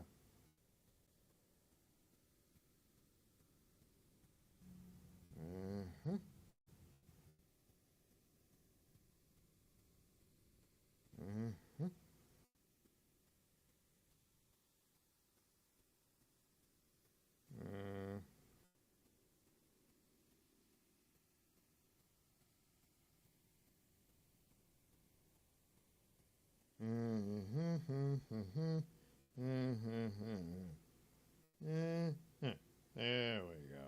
That'll work. There. Yeah, he's supposed to have a certain almost sort of yellowish. I guess I could fix this.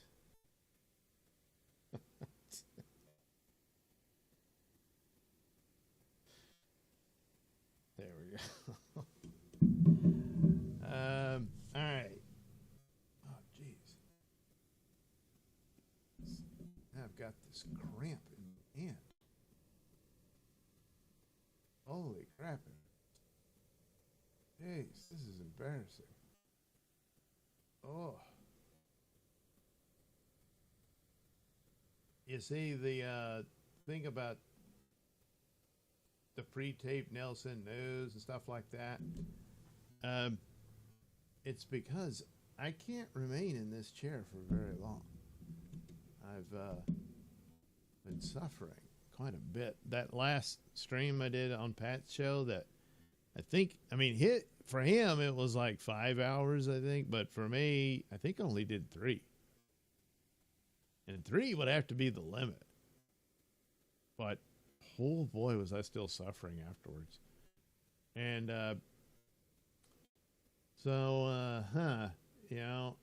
in future, going to have to seriously consider not doing it quite like that. If I put the red in, it goes back, but maybe some of this. Maybe more green. I don't know. Whatever. I guess that'll work. I think this is the only time I've done an image of thing. So yeah, he was like the Ming the Merciless type character, but well, things turned out differently, you know. So, and it's on me. I got to remember to take breaks and stuff if I'm going to be on someone else's stream and all that. Because like Doomcock's show, now that's 3 hours, maybe a little more. But his super chat segments, come in and there's all these breaks, so I can get up, walk around, take it easy,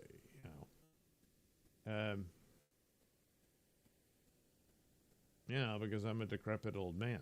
And so I just have to be more conscious of my problem.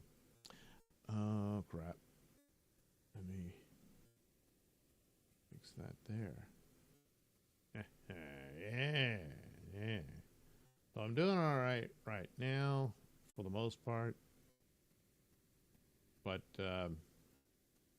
especially my left leg, when that pain starts, jeez, Louise.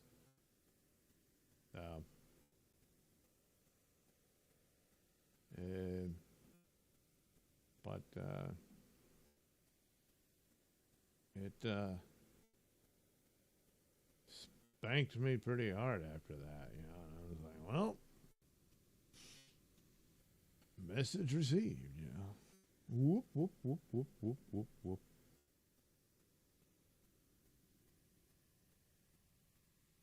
There we go.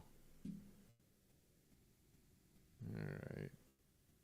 Now the blue circle is supposed to be like oh, damn it. Another little insignia badge thing.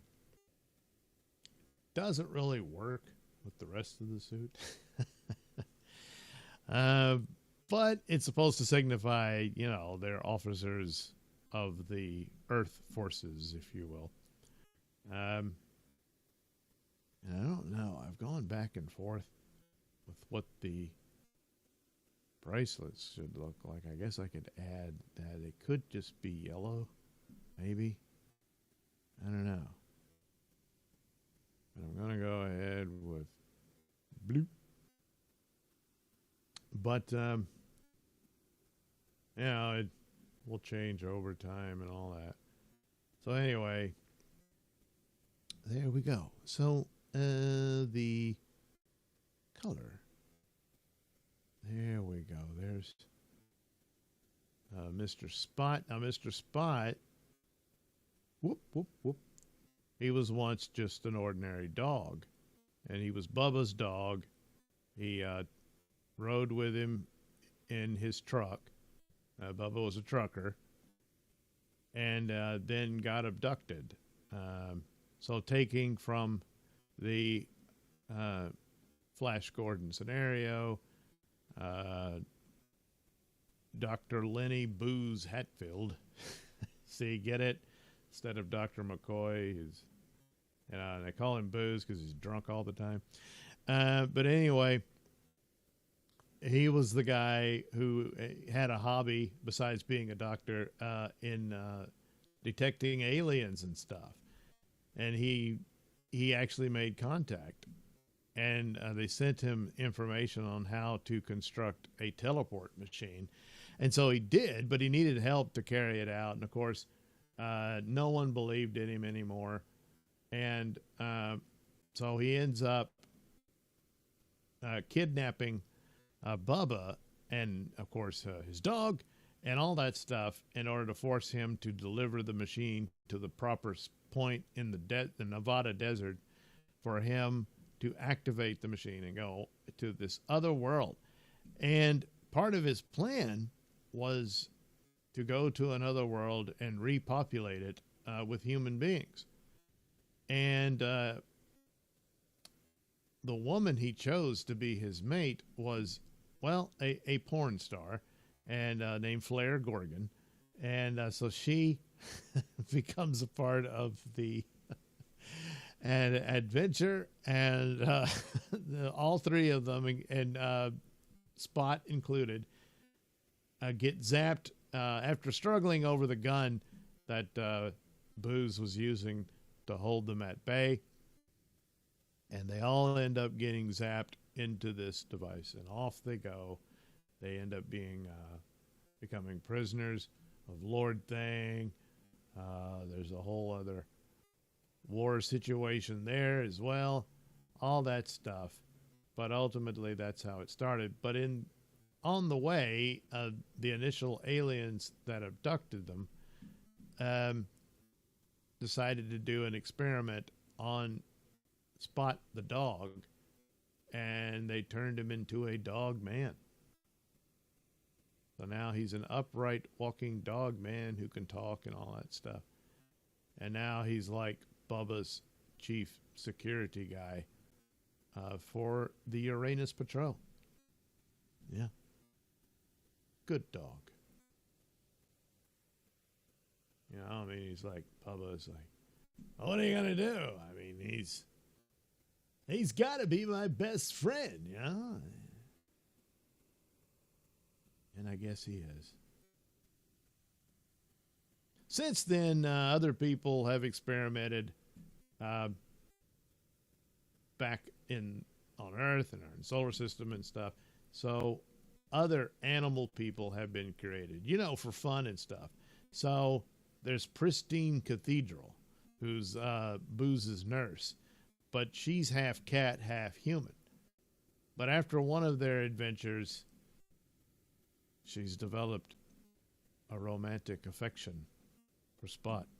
Spot doesn't feel the same way, you know, because she's a cat and stuff, and he doesn't really trust cats. But it's kind of sad because she's so in love. Love from afar, you know.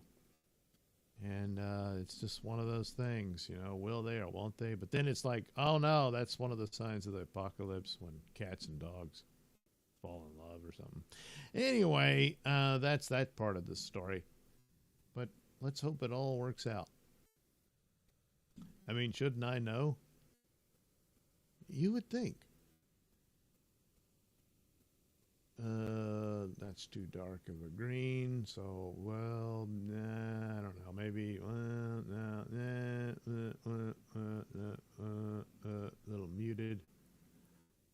And we'll add this. Oh, good, it worked. Okay. Yeah. All right. Oh, yeah. It's like all his slimy spit and stuff seeping out of his mouth as he tries to skeer Spot, you know. But you know how Spot is, very territorial. He's a tough old dog. And nothing really gets under his hide. Plus he's got a, you know, laser rifle thing. And that's what he uses. It used to be so simple to assume that people in the future and space, all that, you know, their ray guns were lasers. I guess you can still call them ray guns, but lasers, thanks to all the eggheads and nerds. Actually, it wouldn't be like that. In fact, you wouldn't even say it. So it's like, thanks for ruining my dreams. And so now you got to think about, I don't know, a plasma, right? Well, okay, now you're getting a little closer to something that might be accurate. But actually, oh, God, why don't you just shut up? Of course, there is a point to be made for, like, the lightsabers. Yeah, that's not going to work. But if it was plasma, however, just coming out of the thing, you know, all fully formed and shit, yeah, that's probably not. Yeah, it would just have to already be this sort of tube filled with the plasma, and then you activate it, and there you go. But it's not as cool when it's just this like flashlight thing, and then you hit a button and then whoa, whoa, there it is, you know. Yeah, you ain't gonna beat that for, you know, cool. But anyway, that's how that works. But reality always messes with fantasy, doesn't it? It's just, can't I have this one thing? And then reality's like, no, you cannot. So I don't know what to tell you, other than you're going to lose when you go up against reality. It's just the way it is, the way it's always been. And there's nothing you can do about it. Unless you like banging your head against a brick wall, you know.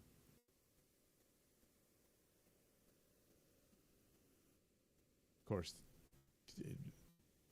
these things apply better to more serious matters than whether or not elements in science fiction fantasies could ever come true. All right, let's see. Oh, gee, that looks a little awful. I got a little ahead of myself. But don't worry. It'll all come together. Come together right now. Over me. John, don't you understand? That's too much like a Chuck Berry song. I know. So, I had to rework it. But they did. And it went on to be this really cool song. No one can deny it, only those who are jealous and are lying about the greatness of, come together and all that. All right. Let's see if I can complete this before my left hand goes completely numb. So far, so good. See, I can't even feel my index finger as it runs the mouse up. There we go. And bloop. Oh, wow. Look at that. Really small, and yet I could have sworn it would just go green all over the place. And by go green, I don't mean become a climate cultist. All right. Just green all through the, the lines. It's supposed to stay black. All right, there he is. Actually, he doesn't bark much anymore. It's kind of sad. He just, you get on out of here, you big green pilot. Yep. All right, so there you go. There's the cast. So that leaves the ships. So the thing on top is like their police light. Yeah.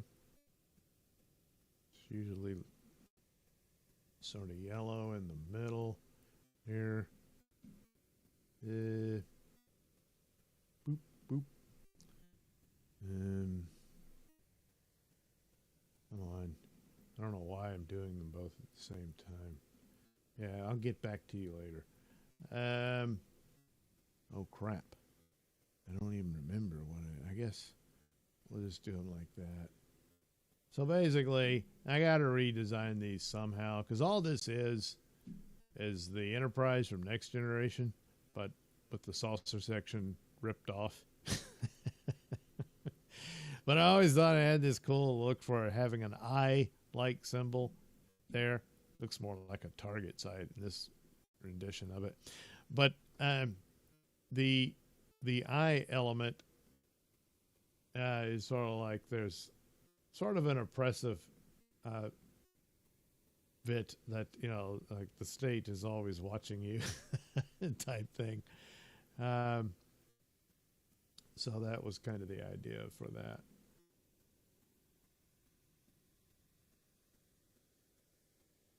Essentially, I'll come up with something, but the basic design would be very similar. But they do have this sort of police squad car's siren light on the end there.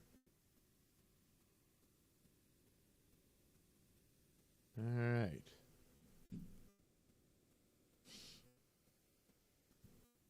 That will do. Yes. Yes. So here we go. We do all this.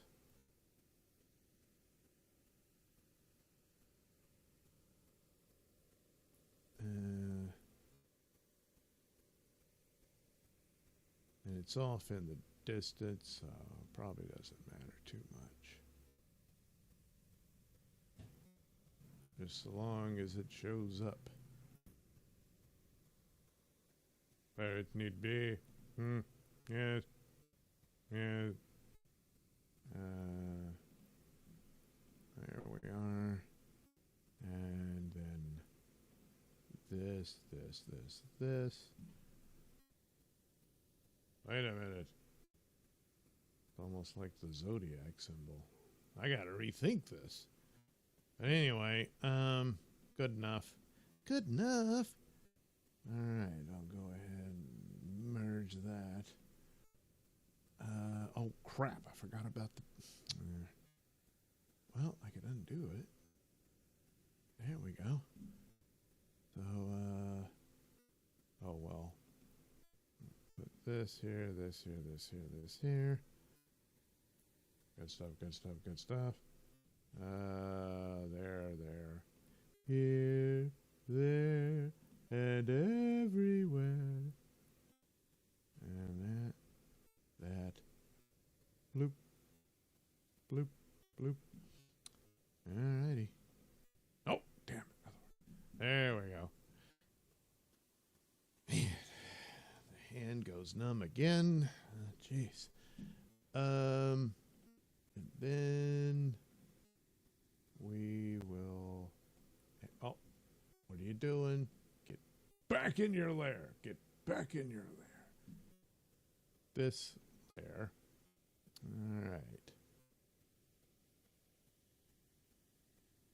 Maybe a little bit there.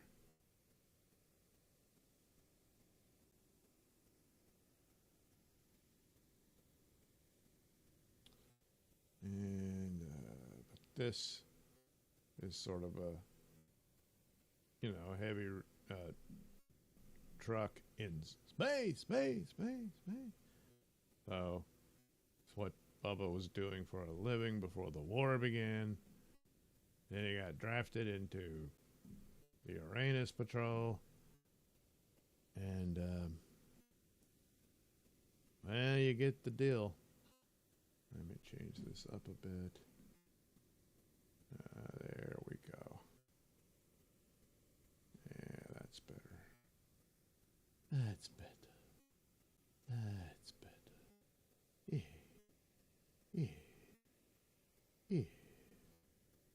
There we go. And,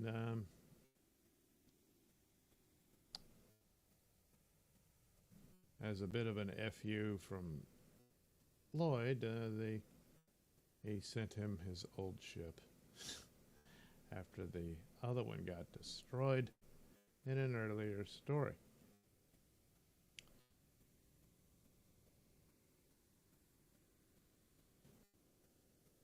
So eventually I just went for this design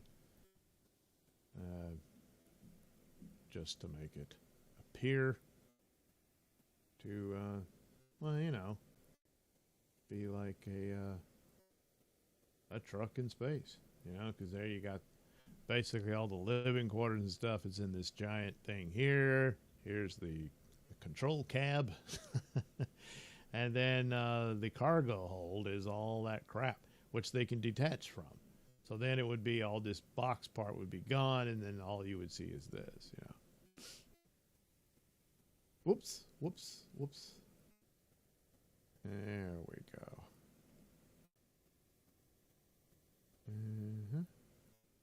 Damn! Of course. Could do this, but it's difficult to do when your hand goes numb. Alright. There. You're all good. Everybody's good. We're good. How are you? Alright. I think we can merge that. Maybe add some more little shady stuff here and there, maybe? Huh?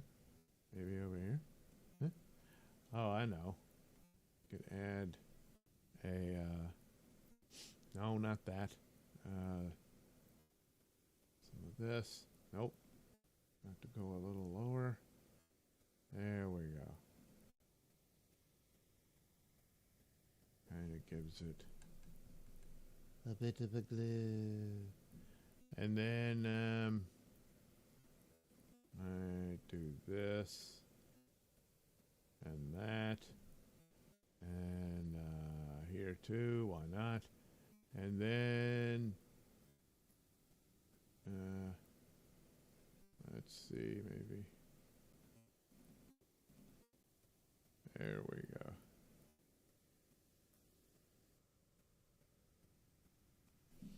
All right. Something like that.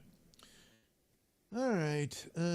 Moths. Now, originally, I envisioned these things to be green. I don't know that I want to do that. First things first, I'll go ahead and have their little window here. So they can look out. Wave at the people they're about to destroy. But I'm guessing, since I've already used green on the lizard guy, maybe, and since they're Martian attack vessels, they might want to paint everything a certain red color. So we'll go with red. That's what we'll do. And since it's actually small, I don't have to get too detailed to it. So essentially, whoop! Damn!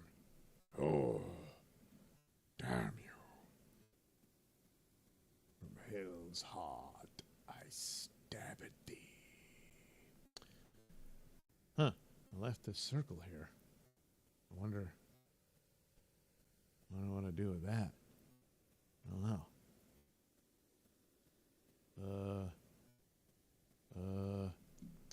Well, since the other one is just a black spot, I guess that's what we're going to do. All right. So, same thing for the other one. The Scorpion class attack ship, battleship, something ship. I don't know. Basically, they got guns inside these claw things here. And then their most deadly weapon that draws a lot of power is this thing. And it'll cut through anything. And oh no, you know, that kind of stuff. That's the Martian Scorpion class attack ship. See? That away. Oh man, what did you just do? You idiot. All right. That way, you know, hey, look, you know who's who and stuff. Odds are it's like the Martians would just steal technology from Earth and stuff, you know. It would look the same. All right, so again, I think I need to change this, stretch this out a bit. Maybe not that far, I don't know.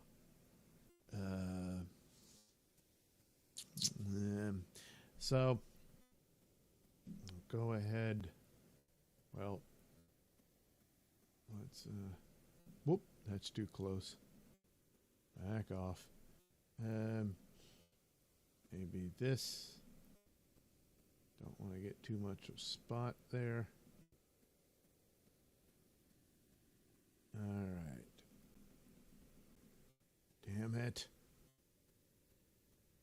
Did it? No, gotta try again. I don't want it like that. All right.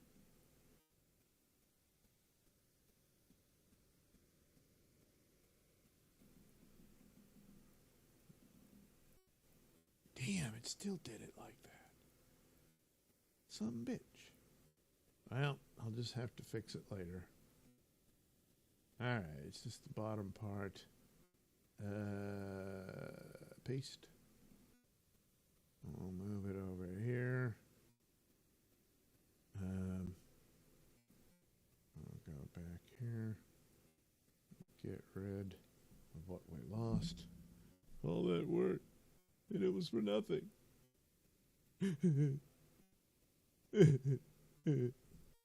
Not really, I mean.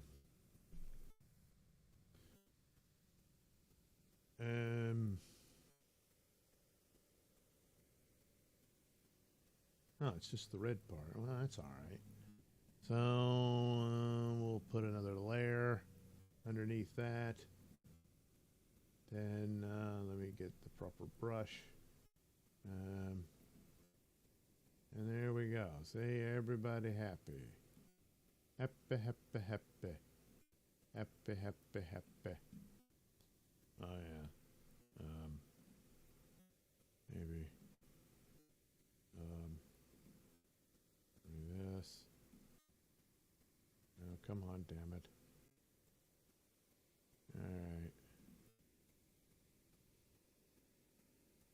All right, cool. See? Fine. Fine. So now we got to deal with Spot here and the monster.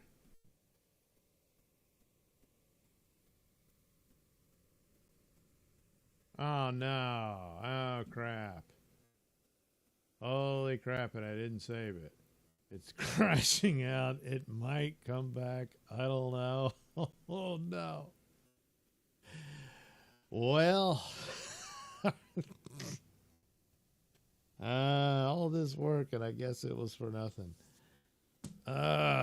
Jeez. Damn it.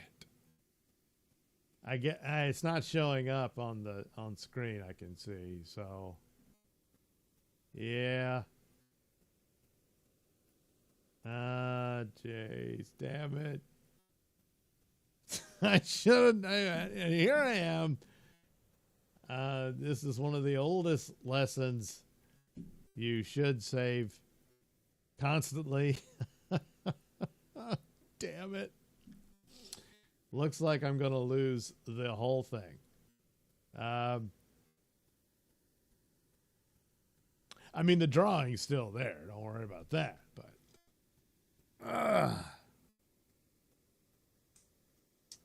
oh, damn it. Man, it is not coming back, and it's not letting me at least tell it to wait. Well, you get the idea. Damn, I was going to try to look at some other stuff too, but I can't with it going out like that. So, damn. Jeez. Oh, well, what are you going to do? What are you going to do except feel bad about it? Yeah. Captain Infinity, hi. Pat Dixon, hi, Pat. A ray gun is better than... It is. It is. So they use ray guns. They pull that trigger, and a light comes out, and then it burns a hole through you. The mag light. Yeah, boy, that mag light is amazing. The reach it has. You see, I can spy on the cows at night. Yeah, no matter how far they are. You know, you're looking at 80 acres out here. Yeah, no, I shouldn't brag. Reality is undefeated. It is true. People still try, though. I could even mention a few. You know? Yeah. Yeah, we do, don't we? Just look at Dabbleverse. They soldier on, but oh my goodness. It will not go well, will it? Pat Dixon, upright walking dogs are always fun. Yeah, comes in handy, especially he trusted him to learn how to use a rifle. And of course, you know, send him after the big green monster. Why would you do it yourself? Let the dog do that. Jeez. Come on, Photoshop. You're going to do this in front of my friends? I guess so. I guess the answer is yes. Yes, I am. All right. Look. Well, looky here. I got a super tip. Let me make sure it should come through. I've got... no, that's the window capture. So the super tip audio should work. Because it's embarrassed me a time or two. So anyway, let's there's the play button. All you have to do is hit it like so. Damn, this space shit is dope. Did that come through? I mean, I don't know. Maybe you can hear it. Damn, this space shit is dope. It's not showing up. Damn it. What the hell? Why won't it show up on the thing? Does it even... Oh, I know. I know what it is. I know. This is what's embarrassing. All right, there. Let's try it this way. This space shit is dope. Oh, yeah, you got to cross it. Oh, geez. Maybe on the 10th time I will figure it out, you know? This space shit is dope. There we go. There is Night Night. Now, the voice didn't come out quite the way it was supposed to. I sent the sample, but there's something a little off about it. It sounds like me, because it was. But that's not how the voice goes. It's a little odd. And I mean, that thing was almost 10 minutes. Well, I think it was a little over 10 minutes, you know?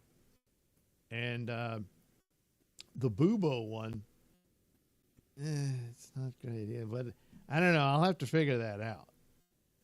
Maybe, I don't know if it's something like when you try to do a voice that it attempts to correct it.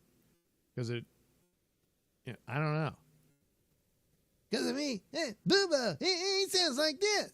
And that's how I did it, but it it's not quite. It's just kind of a higher pitched version of my, which is what it is, of my voice, but it was just more of my voice. It was a little strange. So, I don't know. And then that one, this is Night Night. Well, that's not how I. Night Night talks like this. This is how Night Night speaks. Because Night Night wants to sound intimidating and strike fear in the hearts of evildoers. No, really. But it doesn't come across like that. It's weird. I don't know. So I'll have to figure that out too. But nevertheless, still cool though. It's fun. And I was able to upload my own artwork of Night Night. See his little head floats there. It's cool. I'm going to sit here and play it all night. Because, oh my God. Damn, this space shit is dope. See? Space shit is dope. Now, that doesn't mean you treat shit as some sort of narcotic that you might enjoy. I would not say that. But, you know, it just means the artwork's cool. It's a compliment. That's all. Let me...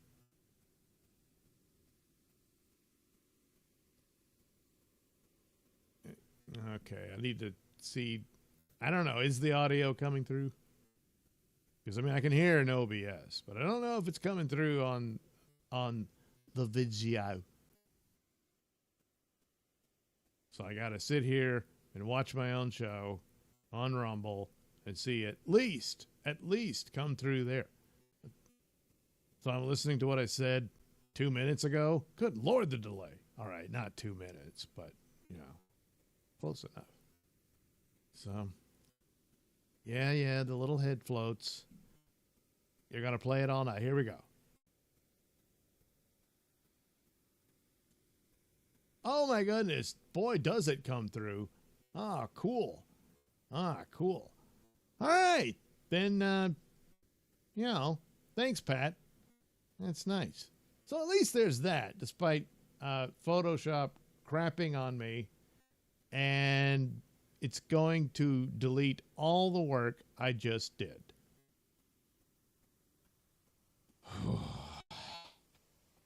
Yeah, boy, am I, it's just now starting to hit me. Oh, jeez, am I getting furious. Especially since there's, you know, it just hit save. You know, you might not save everything, but most of it. Oh my God.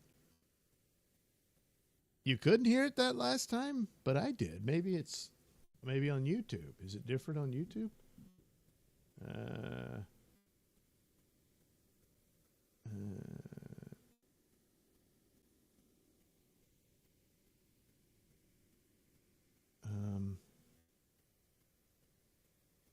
Okay.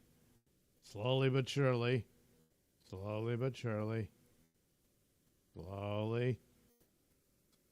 Just do it already. Oh, God. Just play it. Just play it. Holy crap, you don't even see it. Wow. Weird. But you can see it on Rumble. What the hell is that about? YouTube, you bastard. All right.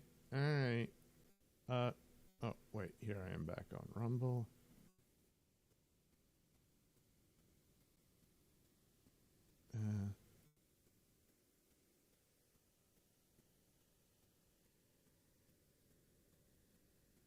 There we go. Back up.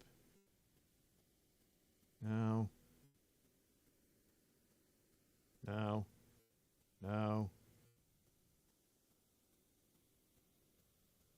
Yeah.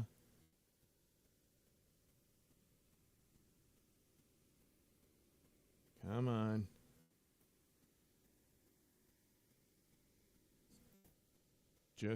Oh, wait.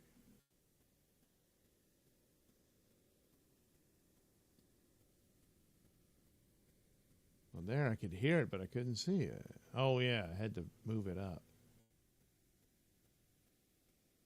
Wait a minute. What am I doing? I could just play the damn thing again.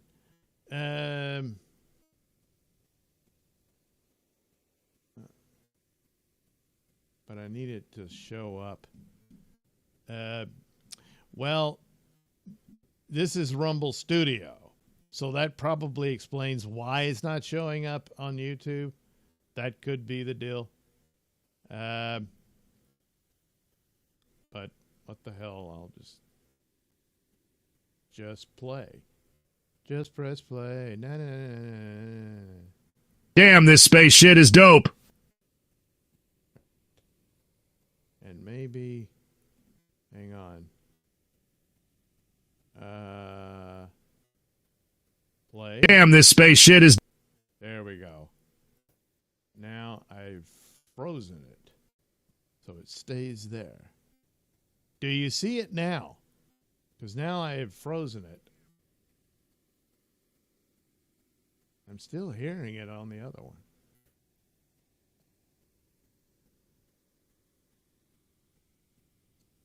There it goes. Okay.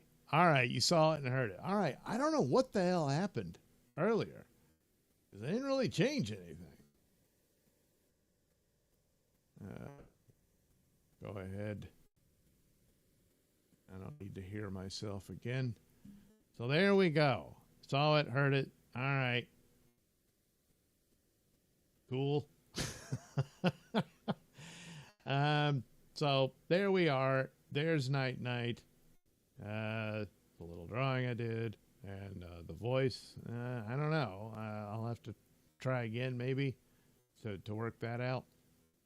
But anyway, little did I know, 'cause I don't know why, but there's all these other voices available there as well.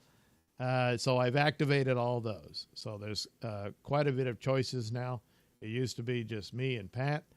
And so you can check those out. Play the next one. Oh, you sent me another one. All right. We will go with this now. Scientifically, your theories are sound in terms of sorcery and magic. Ha ha ha ha, you rather stink. This is true. Yeah, the great Miftu. One of the many voices one can utilize through Super Tip. And you help out your favorite artist, like me, Mr. Nailsin. It's true. It's true. Oh, damn it. You Photoshop, what are you doing? You do this to me on the day of, all right, it's nobody's wedding, but I mean, damn it, at least give me the option to, you bastard. Damn. Oh, man, does that piss me off. Let me see here. Jeez, that's not gonna work. Man, you fucking bastard. You piece of shit. Well. Oh, well. Don't worry about it. I'll get over it. But it would have been cool. Yeah. Because I was trying to make it look kind of like movie poster-ish type shit, like sci-fi movies do. You know, I have the planet in there. I was going to do the nebula type crap in the background. All that kind of stuff. It would have been nice. Wouldn't it be nice if Photoshop would just work, but it didn't. It made fun of me. I mean, just accept your lot in life, Photoshop. You're my bitch. It's not the other way around. But then it's like, what are you going to do? What are you going to do? What are you going to do? Damn it. You got me there. Not going to be able to do anything. No. All right, well, I tried. I did. I did indeed try. And I blah, blah, blah. What are you going to do? You know, is this not going to cooperate? And them's the brakes. Them's the brakes. And it broke right in front of everybody and pissed me off royally. So now I'm going to storm outside and feel like shit. And why me? I will get drunk online and not understand. And nobody understands. Nobody knows. You don't give a shit about me. Anyway, thanks for the super tips, Pat. Always greatly appreciated. Fun stuff. Thank you, Patrick Melton and Moody, for making this wonderful service. And it truly is. And necessary. You know the era we all just went through. You can't think it's going to be great and everybody will be fine on YouTube and all that stuff. Oh, no. The censorship power, they've gotten a taste of it. It's still there. They're going to want more. More. What? With super tip, you still have a means of monetization of whatever it is you do online. That's right. That's right. And it's cooler. I mean, all this time, and they haven't even bothered to get off their ass and offer a feature like these, cartoon voice tips. It's just so much more fun. See, you get fun out of the action of showing your appreciation of your favorite artist, with your money. And it's true. God, how much have I spent doing that myself? It's a lot. But I got my money's worth. It's fun. It's a lot of fun. It is. All right, let me see. Maybe I'll just do the share screen thingy-majiggy. Or no, I can do it in the OBS. Yeah, there's Photoshop still mocking me. There it is. Yeah, I gotta turn its eye on and all that stuff. Whoop, there we are. There's indieplanet.com. There's the address, indieplanet.com/Douglas-Nelson. There is no hyphen in the name, but that's how they did it for the URL. And here it is, the Douglas Nelson page. And oh my goodness, look at all these comic books. That's right. There's Night Night. You sort of heard from him. The Night Night comics, I have 3 of those already. If it would just show up. What is your problem? Holy crap. Why? Why won't you show up? Oh my God. How are they supposed? There you are. Oh, jeez. Oh, ways. Ladies and gentlemen, I apologize for these technical difficulties. But it's not me. It's them. Anyway, there's Night Night, number 2. Number 2. With a backup story of Night Night's early years. Number 3. With another backup story of his early years. And don't worry about the title. It's grossly misleading. Not the part 1 part. It is part 1 of this story. I've already done the artwork for part number 2. Number 2. And it'll be in issue 4. Then there's Sun King, which features, look, Bubba Stargone. That's right. His origin story begins as a backup feature of Sun King. All of these characters, Night Night, Sun King, Bubba, were based on audio play adventures that are regularly featured in the Mr. Nailsin Show. Yes, a podcast on RadioMisfits.com or wherever you get your podcast.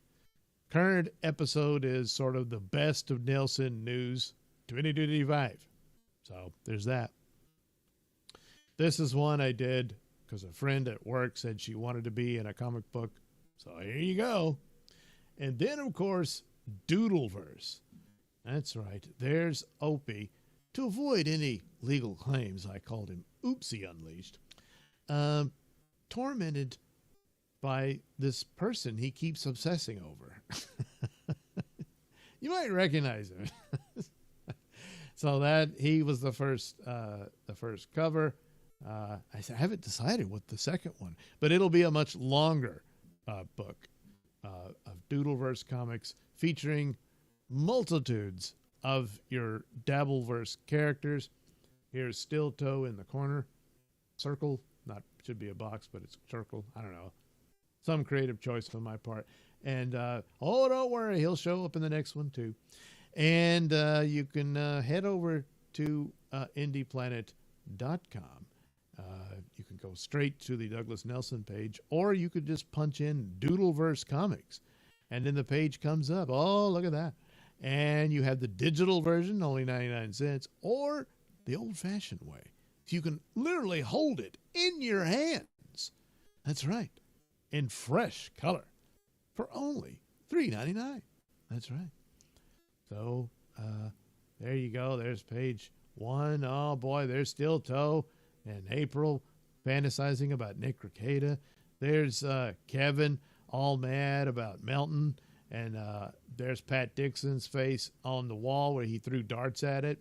And there's Gilly. Yeah. And that's supposed to be Stevie Lou, but it's not a very good Stevie Lou. Sorry, Stevie, I screwed up. I'll do better next time. And then here's Chad. At the time I did this one, he was obsessing over Carl. But he's wondering why. Why won't things work out for him?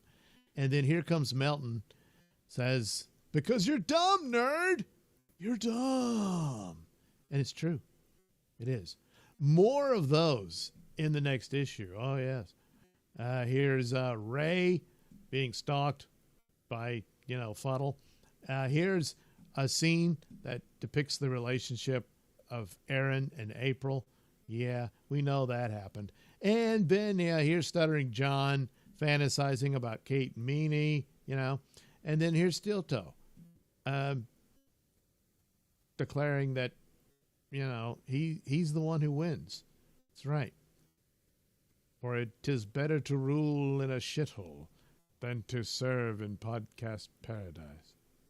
There you go. See? So again, 99 for digital. You get it instantly. Read it on your phone. Or get the old-fashioned print version. The preferred one, I'm sure. For $3.99. So there you have it. Oh, boy. What are you waiting for? Order your Nailsin comics today. Granted, I know Christmas. It's too late for Christmas, but there's always another Christmas, so there's that. You could do that. Yes, you could.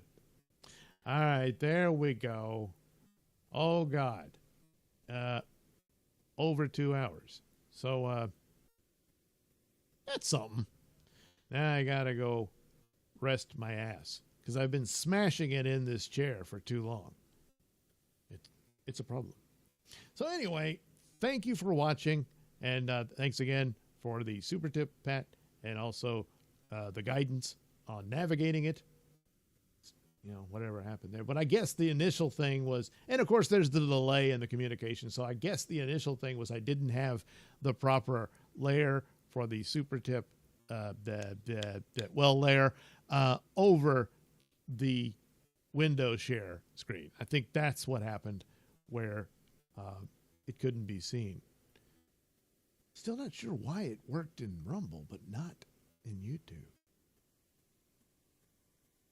Is it just because of the Rumble Studio thing? I don't know. It's a mystery. But anyway, worked it out. Got to shove all that stuff to the top so it can be seen and heard. Unlike the thing about, what was the thing? Children should be seen but not heard or something. Seems like you wouldn't want to hear them either, if you're that upset about them. But with super tips, they must be seen and heard. It is. It's true. Anyway, there you go. That's the show. That's it. That's all I got. Thanks for watching. And have a happy new year. I'm sure I'll do another stream soon. And I'll see you then. I will. Well, all right. You'll see me. and whatever the hell I'm doing. But, you know, I'll talk to you. That's something. It's something. Yeah, I'm scrolling through the theme songs. No, not that one. Not that one. No, that won't work. No, what? Oh, yeah. This one will. This was a Nailsin News Show. Don't worry, it'll stay up there. You can review it later. Oh, boy, all those stories. Shootings, stabbings, jealousy, guilt, drunken surgery, a mysterious death at a Dollar Tree. Probably hypothermia. There's more to that than meets the eye. Anyway, all that stuff, you can check it out. Anyway, thanks for watching. Have a good rest of your day.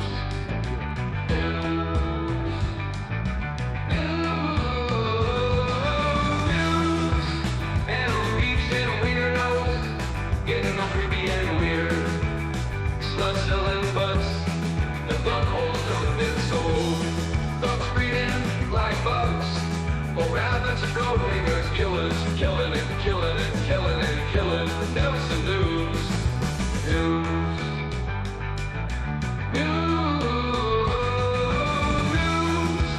Where all the money go?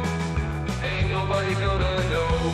Do you trust your meat to take a walk down the street while killers be killing and killing and killing and killing? Nailsin News.